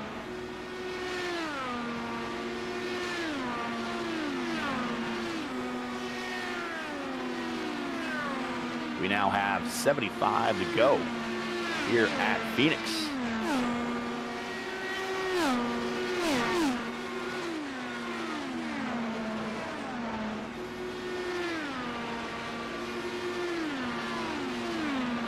Looking at the timing tower, I have realized that Eve Tink is now officially out of the race, which means our perpetual motion machine is now gone, which is sad, because I was hoping it would last all the way to the end of the race, but it's not going to be there any longer, unfortunately.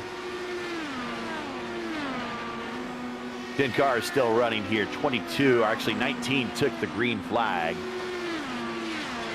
We had as many as 22 show up for the practice, but for reasons, 19 took the start.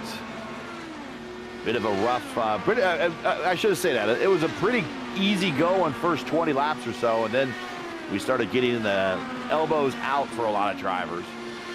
And between laps 20 and 30, had a couple of cautions that reduced his field quite a bit.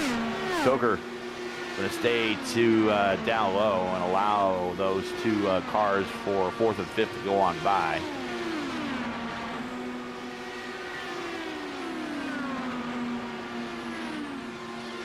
So, Gary, there's a lot of ovals in the iRacing service. What's your favorite one to drive with the Dallara IR18? favorite one to drive. Statistically, it's Gateway, even though that's not my favorite one to drive. I have 2 league wins there. This track, actually, the older version of Legacy Phoenix, I did shockingly well at that track. I don't know why. A couple of top 10s, in fact, one here in Velocity Online Racing back in Season 3. I think I had a top 10 or 2 even on this version when it still had the start-finish line at the original start-finish line spot. Let's see, what else? Of course, Indianapolis is always fun. But I would say that's it. I'll maybe throw Homestead, or not, Homestead in there a little bit. And maybe throw Motegi in there, although Motegi, I think, frustrates a lot of people just because how difficult turns 3 and 4 are there. But the wide open pack race, Chicagoland, Kansas, Las Vegas, I've done pretty good at those tracks as well, especially here in the Velocity Online Racing League. It just, they are not favorites of mine because just of how they pack race. And most people, when they get into IndyCar, don't know how to pack race very well. They can't hold their lines; they're bouncing all over the place, and it really in the IndyCar pack racing tracks is a game of patience, and you find very few people have patience. And for one reason or another, I'll get caught up in one of their wrecks that they cause ahead of me. I'll try to go back in the pack and kind of settle things out. Let things settle out, but they always seem to, the idiots always seem to come out and play for those tracks. Yeah, one thing, I was actually going to say something very similar. As our league went to Michigan and Vegas this season, and Vegas was first, I podiumed there. Then Michigan, I got my first ever win in the Formula College since Brazil in the Super Formula in the fall of spring of 2024. So I do tend to do good at those chess game open wide racetracks, but they're not as fun to drive as Milwaukee and Texas, I think, are 2 of my favorite ones to drive. There's something about the Milwaukee Mile, just the satisfaction of when the car grips up and you're able to hit that inside. It feels really, really good. And I love driving New Hampshire as well. So I think some of my favorite tracks to drive in this updated IndyCar, definitely the short tracks, like the Mile, and New Hampshire is also a really, really fun one. And Iowa too. Iowa's also great in this car. Michael Dyke on pit road for this would be his final stop.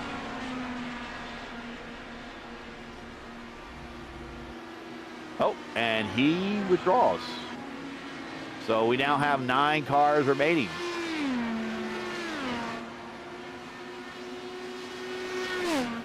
Julian has reeled in Liam O'Sullivan. 1.6 seconds now.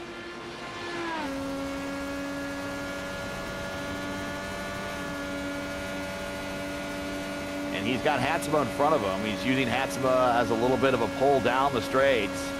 Hatsuma dives to the inside, lets off the gas, allows Julian on by. So we'll ride with Julian. We're riding with Julian right now. And he is in 5th gear. He is not changing gears at all. Listen, he's on the power 100% all the way through 3 and 4, or 1 and 2, if you want to call it that. And then he's going to lift just a hair. Drops the gear.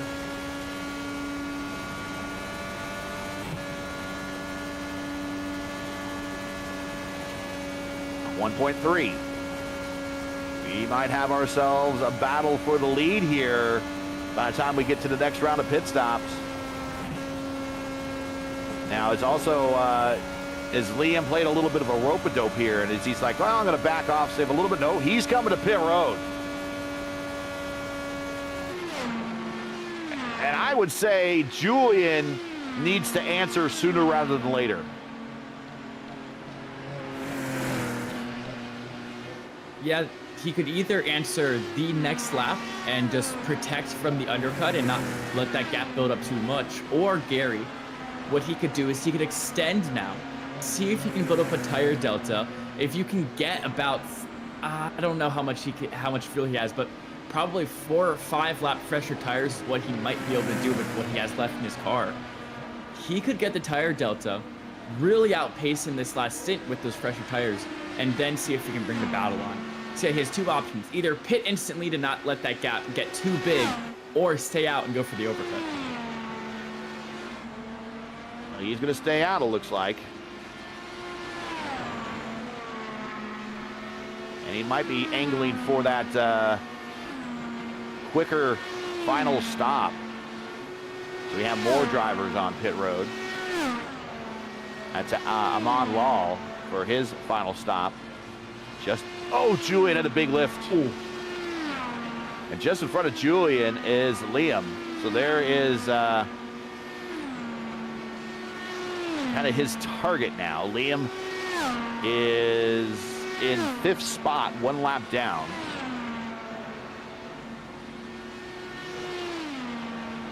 Julian's doing all this in 4th and 5th gear, and most of it in 5th gear because it's not changing the gear very often. Here he comes, pit road for our leader. Final stop.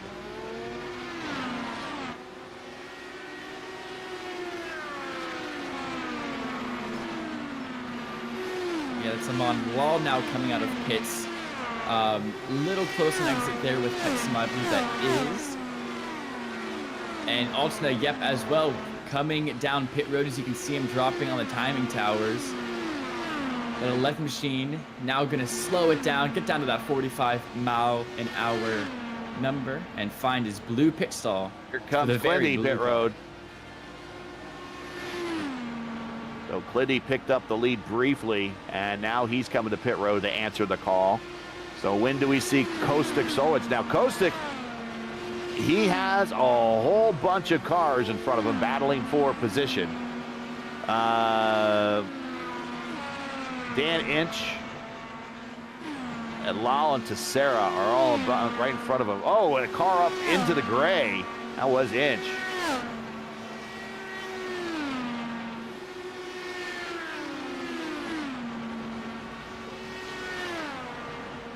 Lindy's down and away.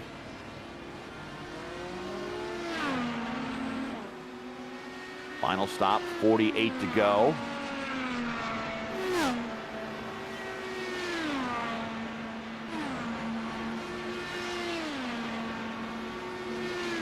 A quick little trick when you are at Phoenix or any other racetrack that is about 20 seconds long for a lap. If you're ever curious how many minutes are left in the race, you can simply just take the amount of laps to go and divide it by 3. So we have 47 laps to go, which is I believe 15.6667.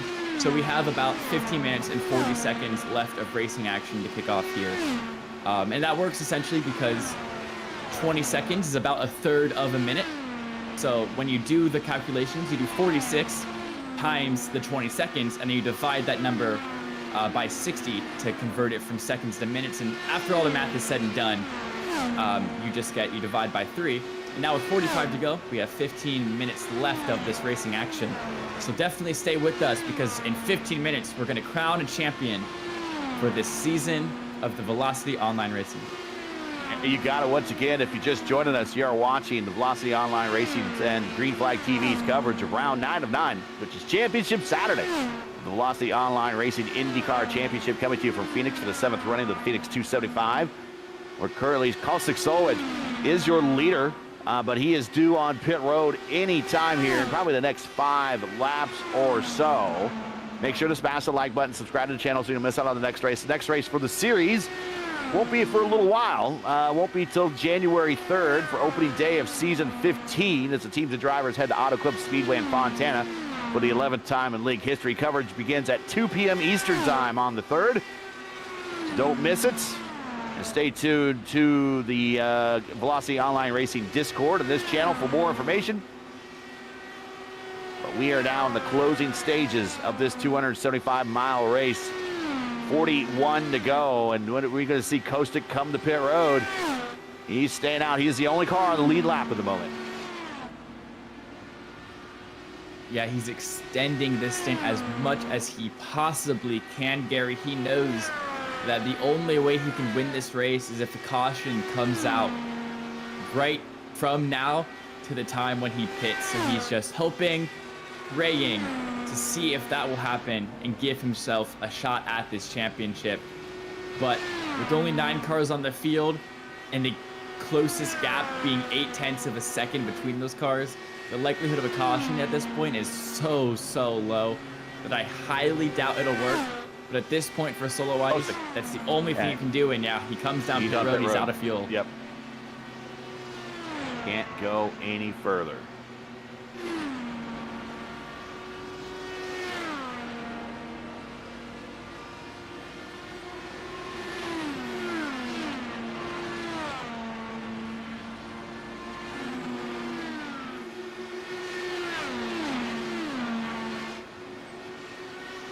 Now that battle that we saw as the pit stops were occurring is a lot closer now. Julian is there on the attenuator and is bringing the attack directly to Liam O'Sullivan.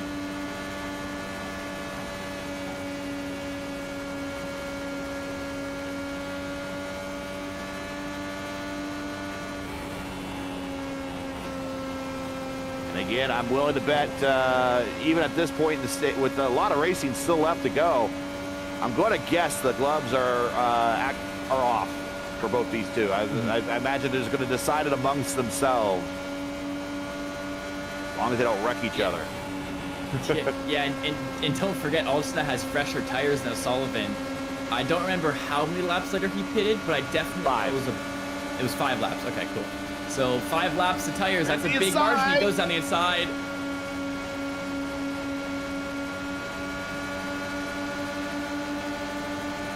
Side by side through the backstretch. It's like the start of the race here, formation. And Liam gets the lead back as he slides down in front of his boss man. The 11 and 12 cars.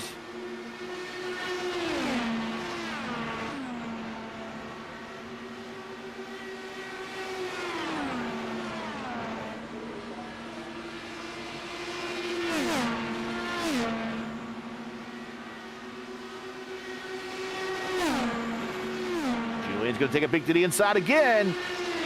He's going to get a nose there. Can't quite clear him. Still has 3/4 of the car there going into turns 3 and 4.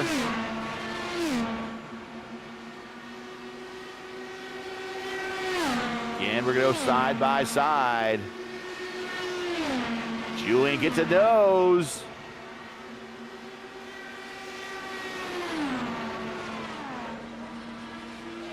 Can't quite clear him there. Through the dog leg into turns 1 and 2. Julian actually moves Liam up the racetrack a little bit. It's so close. Every single lap, Altsna just gets a little bit further ahead of O'Sullivan. He's inching it down lap by lap, corner by corner. Now he's cleared him. This time out of 2, he's cleared himself.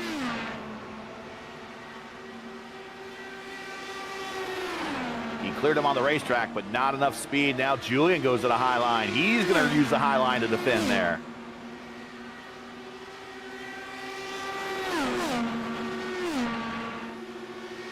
Can Julian get his second career win at the Phoenix Mile? Last time he won here was back in season 4, where he beat Nick Sudik by 0.18 of a second. Gavin Sanders finished 3rd. I finished 8th in that race. I was damaged for the last 2 laps, and I gave up 3 positions in the last. I was looking at a top 5 until someone net-coded me out of the way. But I was high as P2 at one point in that race. Yeah, but Gary, what that means, with Altsna taking the lead here in solo-wise, only in 4th, the live championship standings currently have Altsna finishing in 2nd, just by, let me do some really quick math here, by 1 point, I believe it is, as Altena is looking to get 50 points. Solowage is looking to get 32, I believe it is. So 2 points. Altena will be ahead in second place of Solowage by 2 points as they currently run.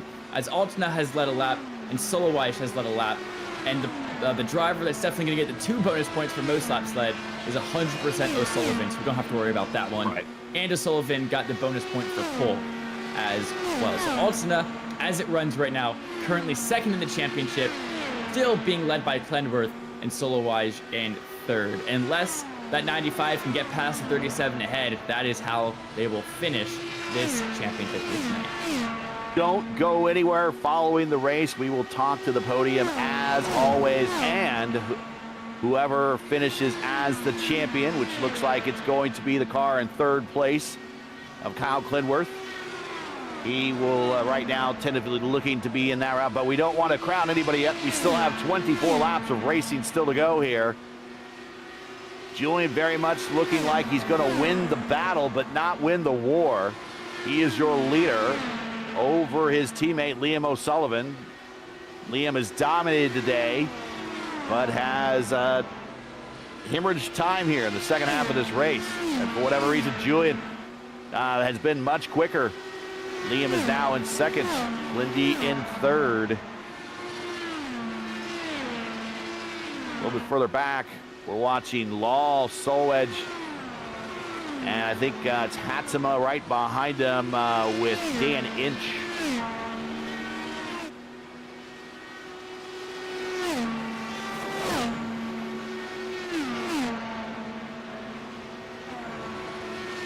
Yeah, you bring up a great point. O'Sullivan, a dominating force for a lot of this race, as Kosher looks like he has as well parked the car. So 8 cars are left running in this race, which means, Gary, if one more car gets out, we can officially crown Clenworth as our champion, as it is mathematically impossible for him to finish worse than 8th position, which means it would be mathematically impossible for him to lose on points. But going back to that alternate O'Sullivan strategy, I think what it was is every single cycle, pit after pit, alternate just extended a little more than O'Sullivan. Yeah. So by the time they got to this last stint, he has 5 lap fresher tires than O'Sullivan, was able to use that pace advantage to get past the 12 car and take the lead of this race.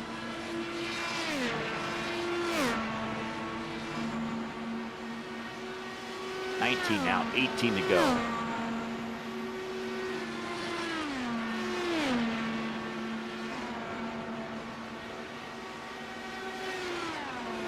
Julian, if he gets the win today and his 152nd career start in the series, will get his 13th career win. Liam O'Sullivan in his 38th career race, looking at his 21st career top 5, and Clindy only in his 10th career race ever, now in his 11th career race today in the Velocity Online Racing Series. 3 wins, but he's looking at his now 5th top 5 and 8th top 10 en route to a series championship.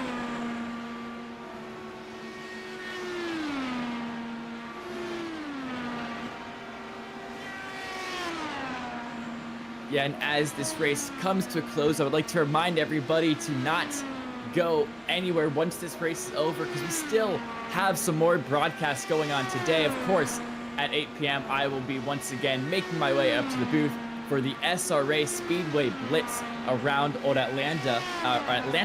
And tomorrow, it's going to be Gary making his way back into the booth for the Classic IndyCar Series' Indianapolis 500. And of course, we have a multitude of other races happening throughout the week, although I will say definitely less because it is Thanksgiving. It is Thanksgiving week, so a lot of series are off, but one series that is not off is ZTRL, which will be happening Friday night at 8 p.m. Eastern around Kansas and those next Gen Cup Series cars. And here it is. Here is the schedule for the week. As I said, SRA, CIS, those are your next 2 races. You have the Mid-Atlantic Racing Series taking on Talladega at Tuesday, and then ZTRL at Kansas is Friday. As you see, a lot of leagues are off that Wednesday and Thursday timeframe because of Thanksgiving. And then Sunday, it's going to be the Pace Series around Thruxton. Monday is at High Tide Racing League at Bristol. And then the Beer League will be racing once again Wednesday at 9:20. So make sure you stick around for all of those broadcasts at Green Flag TV, especially the CIS tomorrow, because that is a huge Indianapolis 500 that has been, really ramping up for 2 to 3 weeks now. Yeah, Henry Bennett on the pole. The Catalyst Andrew Wood is in second spot there. And Mustanen, the series champion, has already been crowned. He's been kind of dominating the season, kind of a Alex Palou type level of domination. He's going to start on the outside of the front row. Julian, who is leading this particular race, he's going to start 22nd in the 500. He'll be back on row 8. So looking forward to a big race there. And you don't have to look any further to how exciting that race can be. Just look to last year's finish when Adam Blocker edged out 2 other drivers to win his classic IndyCar Series Indy 500. No championship on the line, just an Indy 500 win, and that's probably the way it should be. Right there in the classic IndyCar Series. Julian, your leader by 3 seconds over O'Sullivan. We're watching right now Kyle Clinworth, who is now about 8 miles away, 7 miles away now from, now 8 miles still, 8 miles away from getting his first VOR Series championship. Yeah, and a very deserved one at that. Not only winning the opening race at Homestead, but also, of course, winning the Indianapolis 500 and a 3rd win on the season as well at a track that I forget because my memory is terrible. Milwaukee, thank you, Gary. Definitely an earned championship, and finishing on the podium here today shows that he has the vigor, he has the strength to, fight out these 275 laps, 275 miles, the race of attrition that it was tonight. He has the wit to fight it out and finish it here in 3rd place, most likely. 5 to go here at Phoenix. We get to about 7. When we get about, I almost said 7 to go. That's the wrong direction, Gary. What about 3 to go? The next flag will end it pretty much. Now at 4 to go. Julian just needs to hit his marks, bring this car home. A dominant second half of this race. Last quarter of the race has really been his. Last third of the race, he spent it chasing down O'Sullivan. Once he passed him, now he's pulled out to now a 4-second lead.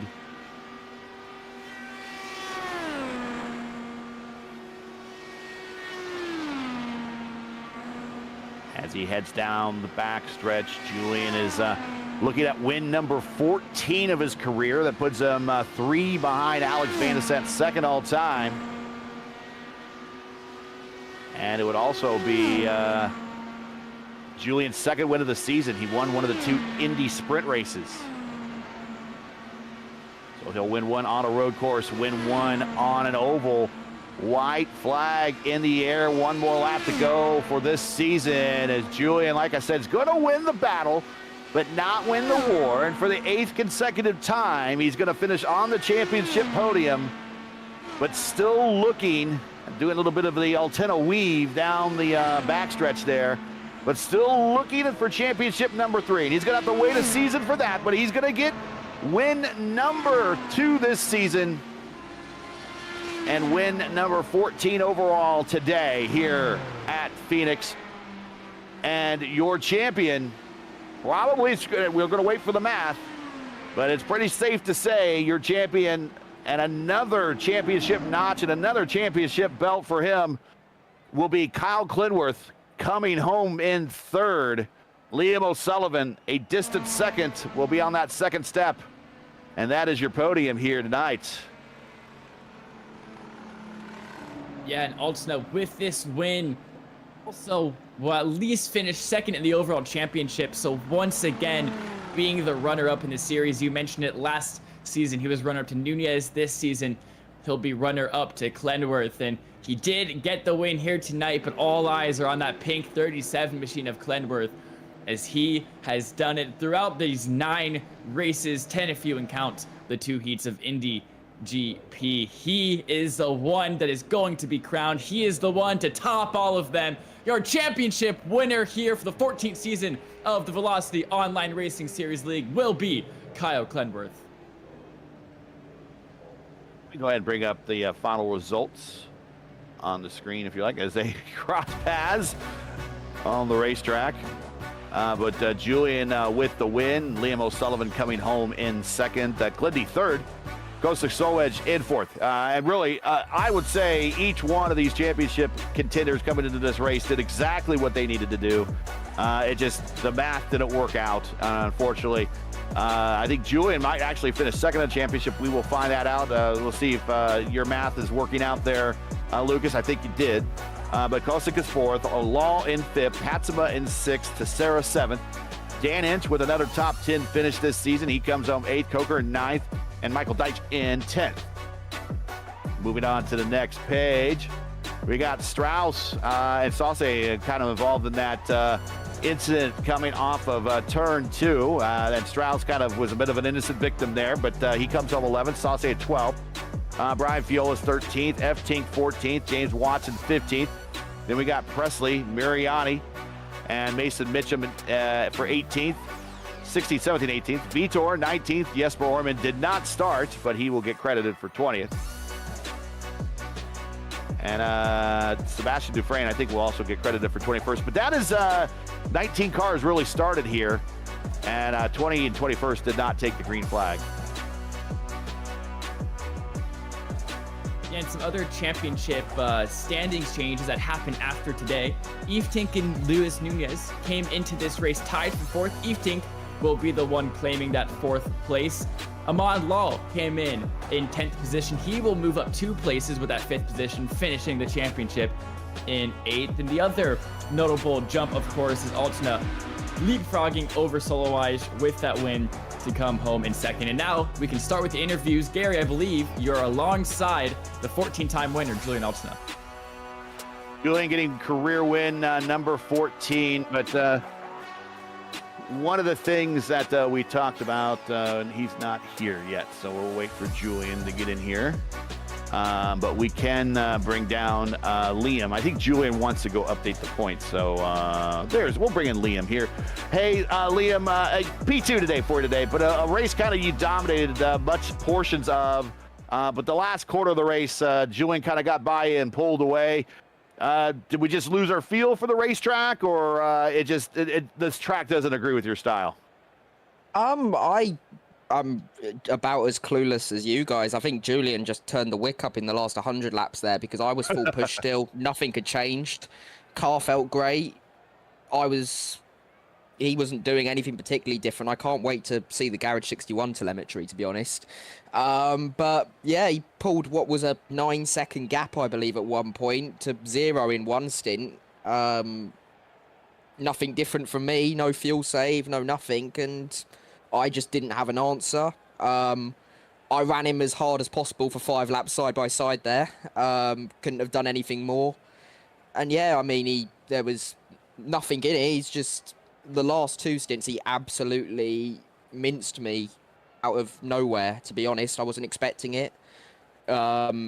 I was pretty confident up front there, and I just saw this gap slowly coming down. The only difference I know about the penultimate stint was he had 10 litres less fuel than me for the whole stint, but at the same time, it's like 9 seconds is a massive gap. I mean, that's half a lap round here to close, so fair play to him. And yeah, I mean, again, with dominant car at Milwaukee, dominant at Phoenix, just couldn't quite get the result there at the end, but still a 2nd and 3rd nonetheless. So going to next season and going to GIC, which starts up on Wednesday, very confident that we can fight, and the goal is to win both championships, back full-time, able to make all the dates. So can't wait to finally get a championship under my belt, hopefully next season.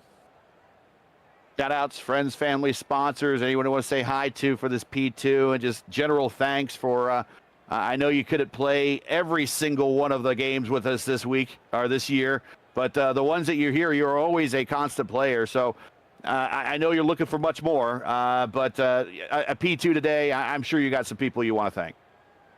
Yeah, thanks, team, as always. I mean, again, it takes a lot of work to run at the front of the races, even on a fixed setup, and to pull the gap I did. It's down to a lot of preparation from the team as a whole. And again, a great team result. So firstly, thanks to them, and well done on Julian on the win. So hello to mum, dad, grandparents watching, and then obviously all our partners, Alzheimer's Association, you guys for commentating, and yeah, one or two more partners to join the team for next season to hopefully propel us even more forward, which I'm really excited about. So yeah, can't wait for the new season in the new year, and can't wait for Wednesday GIC, to be honest, because I need to be back winning races. My goal was to do that at the end of this season, get a win either at Milwaukee, here, or Road Atlanta. 3 strong runs, but none of them in victory lane, which is a bit annoying considering the pace I've had, and it's just dropped off near the end of races. Milwaukee was on me for not looking after the tyres properly, but this one's... I'm a bit clueless, to be honest. Well, and his 38 career starts now. Liam O'Sullivan, 2 wins, 21 top 5, 31 top 10s. Always a player every time we have a race. We'll be looking forward to seeing him in the Global Indycar Series, as well as next season when season 15 kicks off. Congrats on the P2. We'll catch you at the next one. Yeah, I thought normally having Carl covered is good enough to win races, but clearly not today.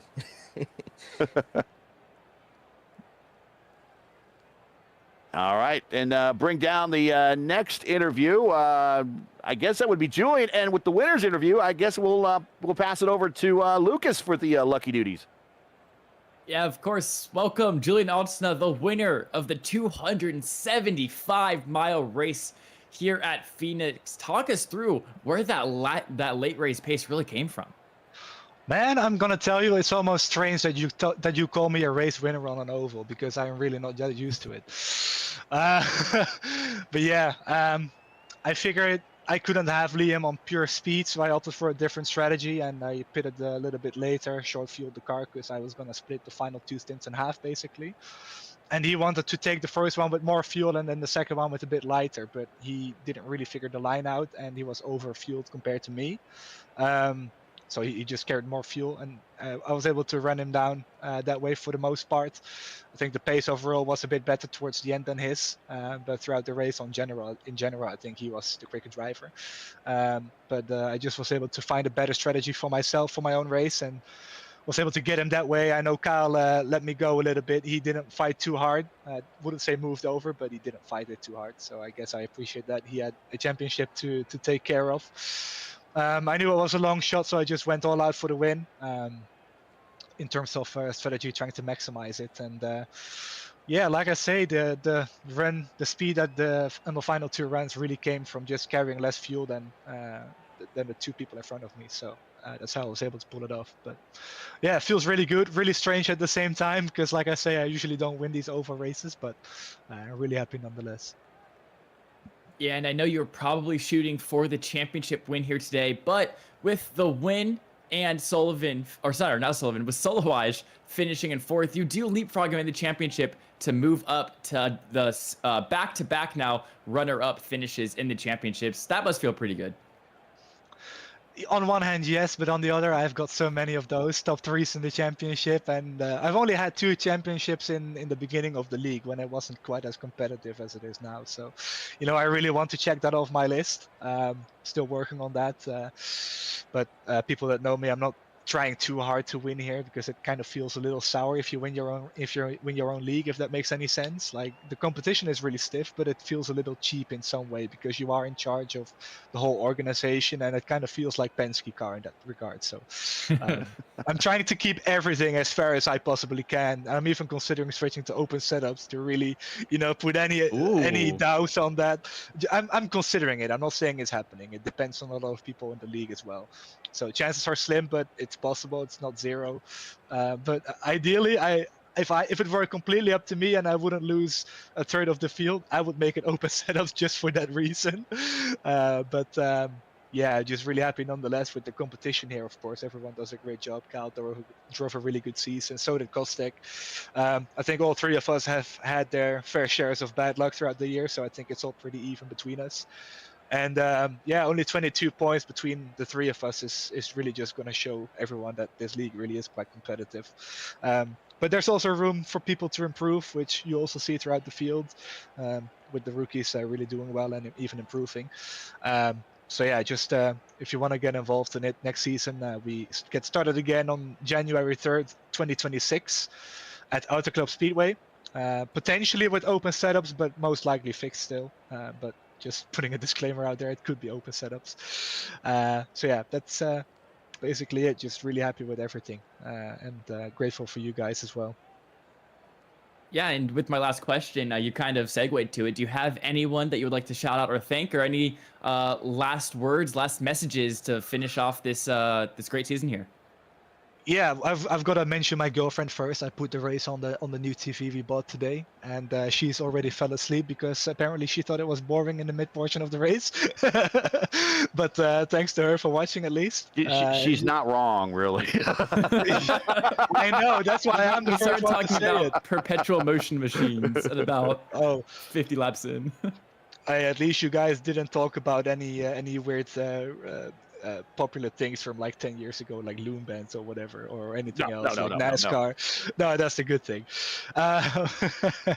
But you guys, especially Nolan, for putting up with the overlay. I know he's been a bit pushy about fixing it, and I hope we finally got it right on the last try with you guys. But from what it looked like, it looked to work. If I'm wrong, I'm sorry again. Andrew, you gotta fix it. But I thought it worked. I was just oh, that's good. That's perfect. If you're saying it works, then I believe you. I thought it yeah. worked. Yeah. Yeah, Andrew, anyway, for putting out the work on the overlay. I know not everything has always been perfect, but it still looks really good, really close to what the real thing looks like. So thanks to him. Even though I paid him to do it, still thank you to him. All the drivers that raced today, but also throughout the season. It's been one of the better seasons on attendance, which is good to see after the year away 2.5 years ago at this rate. So yeah, thanks to all those people, Gary Lovern and Dan Ange, for sponsoring races throughout the season. My teammates, Roden especially, calculating the points during the race for me was really helpful. Liam for not being a pain today like he was the last race. I appreciate that a lot too. Kept it clean. We didn't have team orders today like we usually don't, so yeah, it was good. I tried to get them enforced for the championship, but he didn't listen. Anyway, it's all in the past. We got it. So P2 in the championship was my goal. And yeah, that's it. So thank you guys. Howie as well. Not here today, but looking forward to watching the race back and everything, and maybe make a video of a season review, whatever. We'll see. But thanks everyone once again. Yeah, of course, Howie not only being one of the stewards here for the series, they also put a lot of work in on the broadcasting side. So yeah, a big appreciation to Howie as well, and appreciation to you as well, Julian, for putting on the series, putting up with us, and congrats on the first, congrats on the amazing series, and good luck for season 15.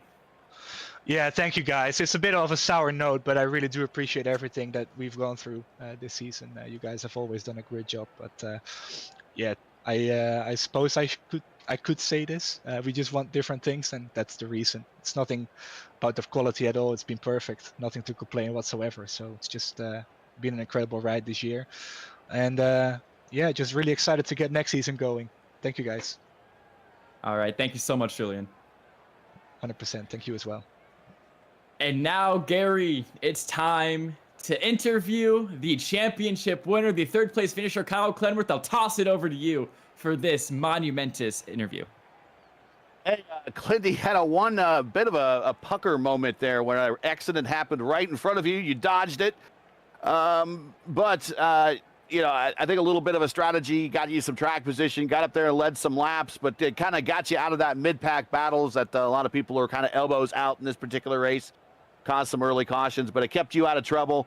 I'm guessing that the goal today, if the win wasn't possible, it's just to kind of drive to survive and get the points you need necessary to get the championship. And that looks like mission accomplished. Congratulations. Finished third. You didn't win the final battle, but you did win the war. congrats. Talk about the race. Talk about that near miss early on, and then the strategic decision after that, just to kind of bring the car home safe. Yeah, so it was actually a total sea change for me, because that first yellow that came out allowed me to pit because the pit lane opened after all the leaders went by it. And so I was just planning to ride long on every stint. And then that strategy got flipped on me once I missed that accident, I think with F-Tink.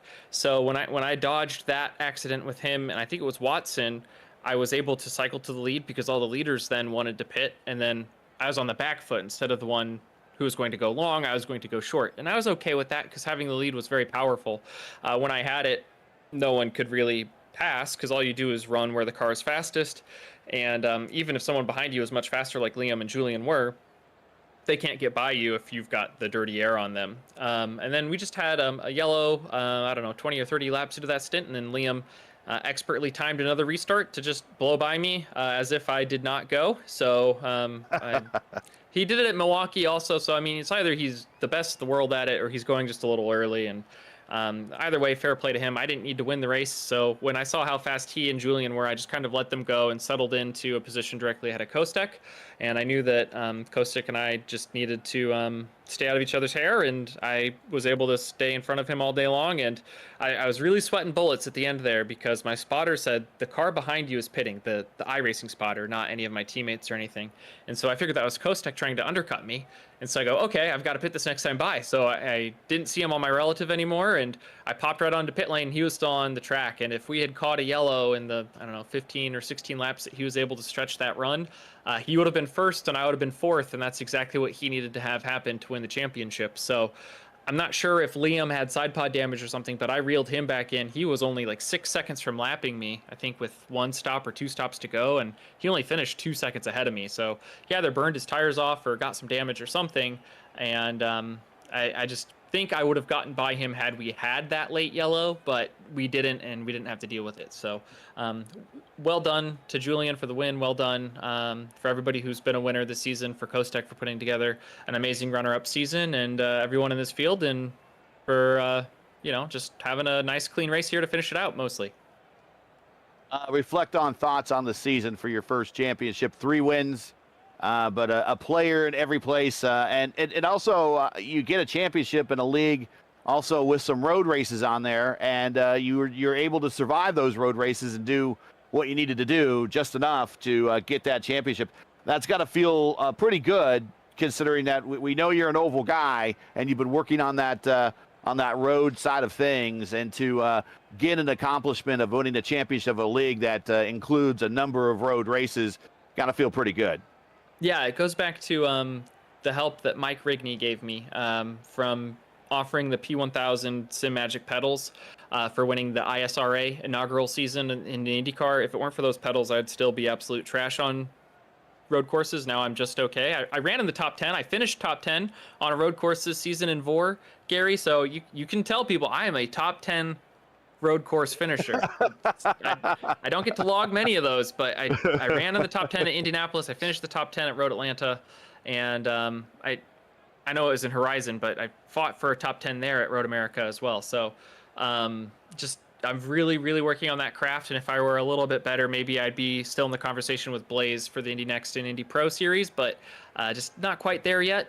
Maybe another year of development and really hard work, and we'll see where we can be. Well, it's kind of becoming old habit now. We've got championships now in ISRA, championships in Horizon, championships in Votive, championships in iRacing at the Indy Oval level. Help me if I'm forgetting something, but now we have added Velocity Online Racing to that. You got some shout outs, but I imagine you got a little bit of celebrating. So go ahead and take all the time you need, shout out, celebrate, whatever, for earning your first championship here in Velocity Online Racing. Yeah, not just a championship, but to be the Indy 500 champion in the same season. It's pretty cool, very Pelot-esque. Twins 6 different championships among the community this year in 2025 is really makes me feel very privileged and very special to have a team around me that supports me and helps me out, and sponsors that love the work I do and have re-signed with me and want to keep partnering with me and see a positive impact from my performance on the track and what I do for them off the track. And the first and foremost one there, the only one that really matters in my book, is the Votive Racing League, which is run by Shane Coker. So I can't say enough about him and his friendship and his sense of community that he's built at that league. Not to take away from the Velocity Online League and what Julian does here. It's awesome. I'm very happy to be here, but Votive pays my bills, and we've got a community race here at Texas. This is upcoming tomorrow on Sunday, and then I want to make sure I get everything right here. The Votive Indy Derby. Sign up, start November 30th. I almost messed that up. November 30th. So it is a free to enter race that pays to win. It is our crown jewel event for season 4 of Votive, and it will be, I believe, is it January 14th? That is not in my sheet, but if you join the Votive Discord, I will offer you coaching in any of our practice sessions, and I will get you ready to try to compete with me in that event, because I want that one really, really badly, just as bad as I wanted this Indy 500 in this championship. So January 11th. Shout-outs there. And a couple more sponsors just to get out of the way. Techtopia Systems, the presenting sponsor of Tuesday Night Top Split on P1 Broadcasting. I think everyone on the Velocity Online channel, thanks for doing such a great job. But don't forget to also subscribe to the P1 Broadcasting channel, where I sometimes help with coverage and might be doing more as I realize that my pro dreams are dying slowly because I'm never going to be good enough on road. And shout outs to the friends and family who run Segerman Farms, and my mom and dad who watch every race, and to my friends Austin and Shelly who are hosting me right now. And if you go to advance.gg, you can check out with my promo code ClendySendy to get 15% off. And I think they also have an arcade game you can play. And if you get to the final level, or if you beat it, you get 40% off your order for Black Friday. So go check that out. Blast from a Past 8-bit arcade game out there at advance.gg. Oh, that is Clendy finishing third today, but first in the championship, his first championship here in the Velocity Online Racing IndyCar Championship Series. Congratulations, sir. We will see you in a couple of weeks when this thing kicks off all over again in Auto Club in Fontana. Thanks, Gary. Thanks, y'all. See you later. And he is out. Final thoughts, Lucas, real quick on this season. It's been a pleasure working with you.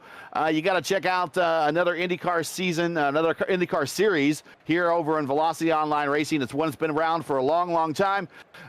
Your thoughts about working and watching these guys battle it out week after week for this season as we look ahead again to the next season, season 15. I mean, yeah, it's been an absolute pleasure casting these guys and some, big names in the iRacing world, like Alton Sullivan, Clenworth especially. I mean, it's been an absolute pleasure watching these guys race, watching these guys battle, and it's been super, super special for me. It's been good working with you. So let's give everyone back their Saturdays here. So that's it for today. Once again, your podium here for the 7th running of the Phoenix 275 from Improper Phoenix Raceway. Julian Altena, he wins the battle, but does not win the war. He comes home first on the racetrack, second in the points. Liam O'Sullivan second on the racetrack, and first in the points, but third on the racetrack is Kyle Clenworth, winning his first ever Velocity Online Racing IndyCar Championship right here at Phoenix. Join us again, or join the series again on January 3rd when season 15 kicks off at Auto Club Speedway for a 400-mile event. Coverage will start at about 2 p.m. Eastern time. Again, it's 2:00. And remember, as always, the correct broadcast time in your area, if it's right here on YouTube, you'll find it at youtube.com and just search Green Flag TV. Now, as you know, the YouTube algorithm game is not an easy one, so please help support the Green Flag TV with the weekly grind. Leave a comment below. Let us know you thought of today's race. If you enjoyed today's coverage, support us by smashing like in the video. If you're new, click subscribe, and while you're at it, don't forget to hit the bell for weekly reminders so you don't miss out on more of Green Flag TV's other iRacing coverage. To learn more about Velocity Online Racing and what they do, visit velocityonlineracing.com. Like them on Facebook, follow them on Twitter and X. And for business inquiries with Green Flag TV, go to greenflagtv.com or click on the link in the description. So for Lucas, who has been joining me all season long, and also Howie, who's been with us, but Nolan, who's been on the board today, I want to thank everyone here at Green Flag Racing, or Green Flag TV and Velocity Online Racing. I'm Gary Gotzo saying all happy Saturday and thanks for watching. And to all of our men and women serving in the military and as first responders, Godspeed, God bless, and come home safe. Catch us again right here January 3rd when we start this all over again for season 15 at Auto Club Speedway for the next race of the Velocity Online Racing IndyCar Championship. We'll see you.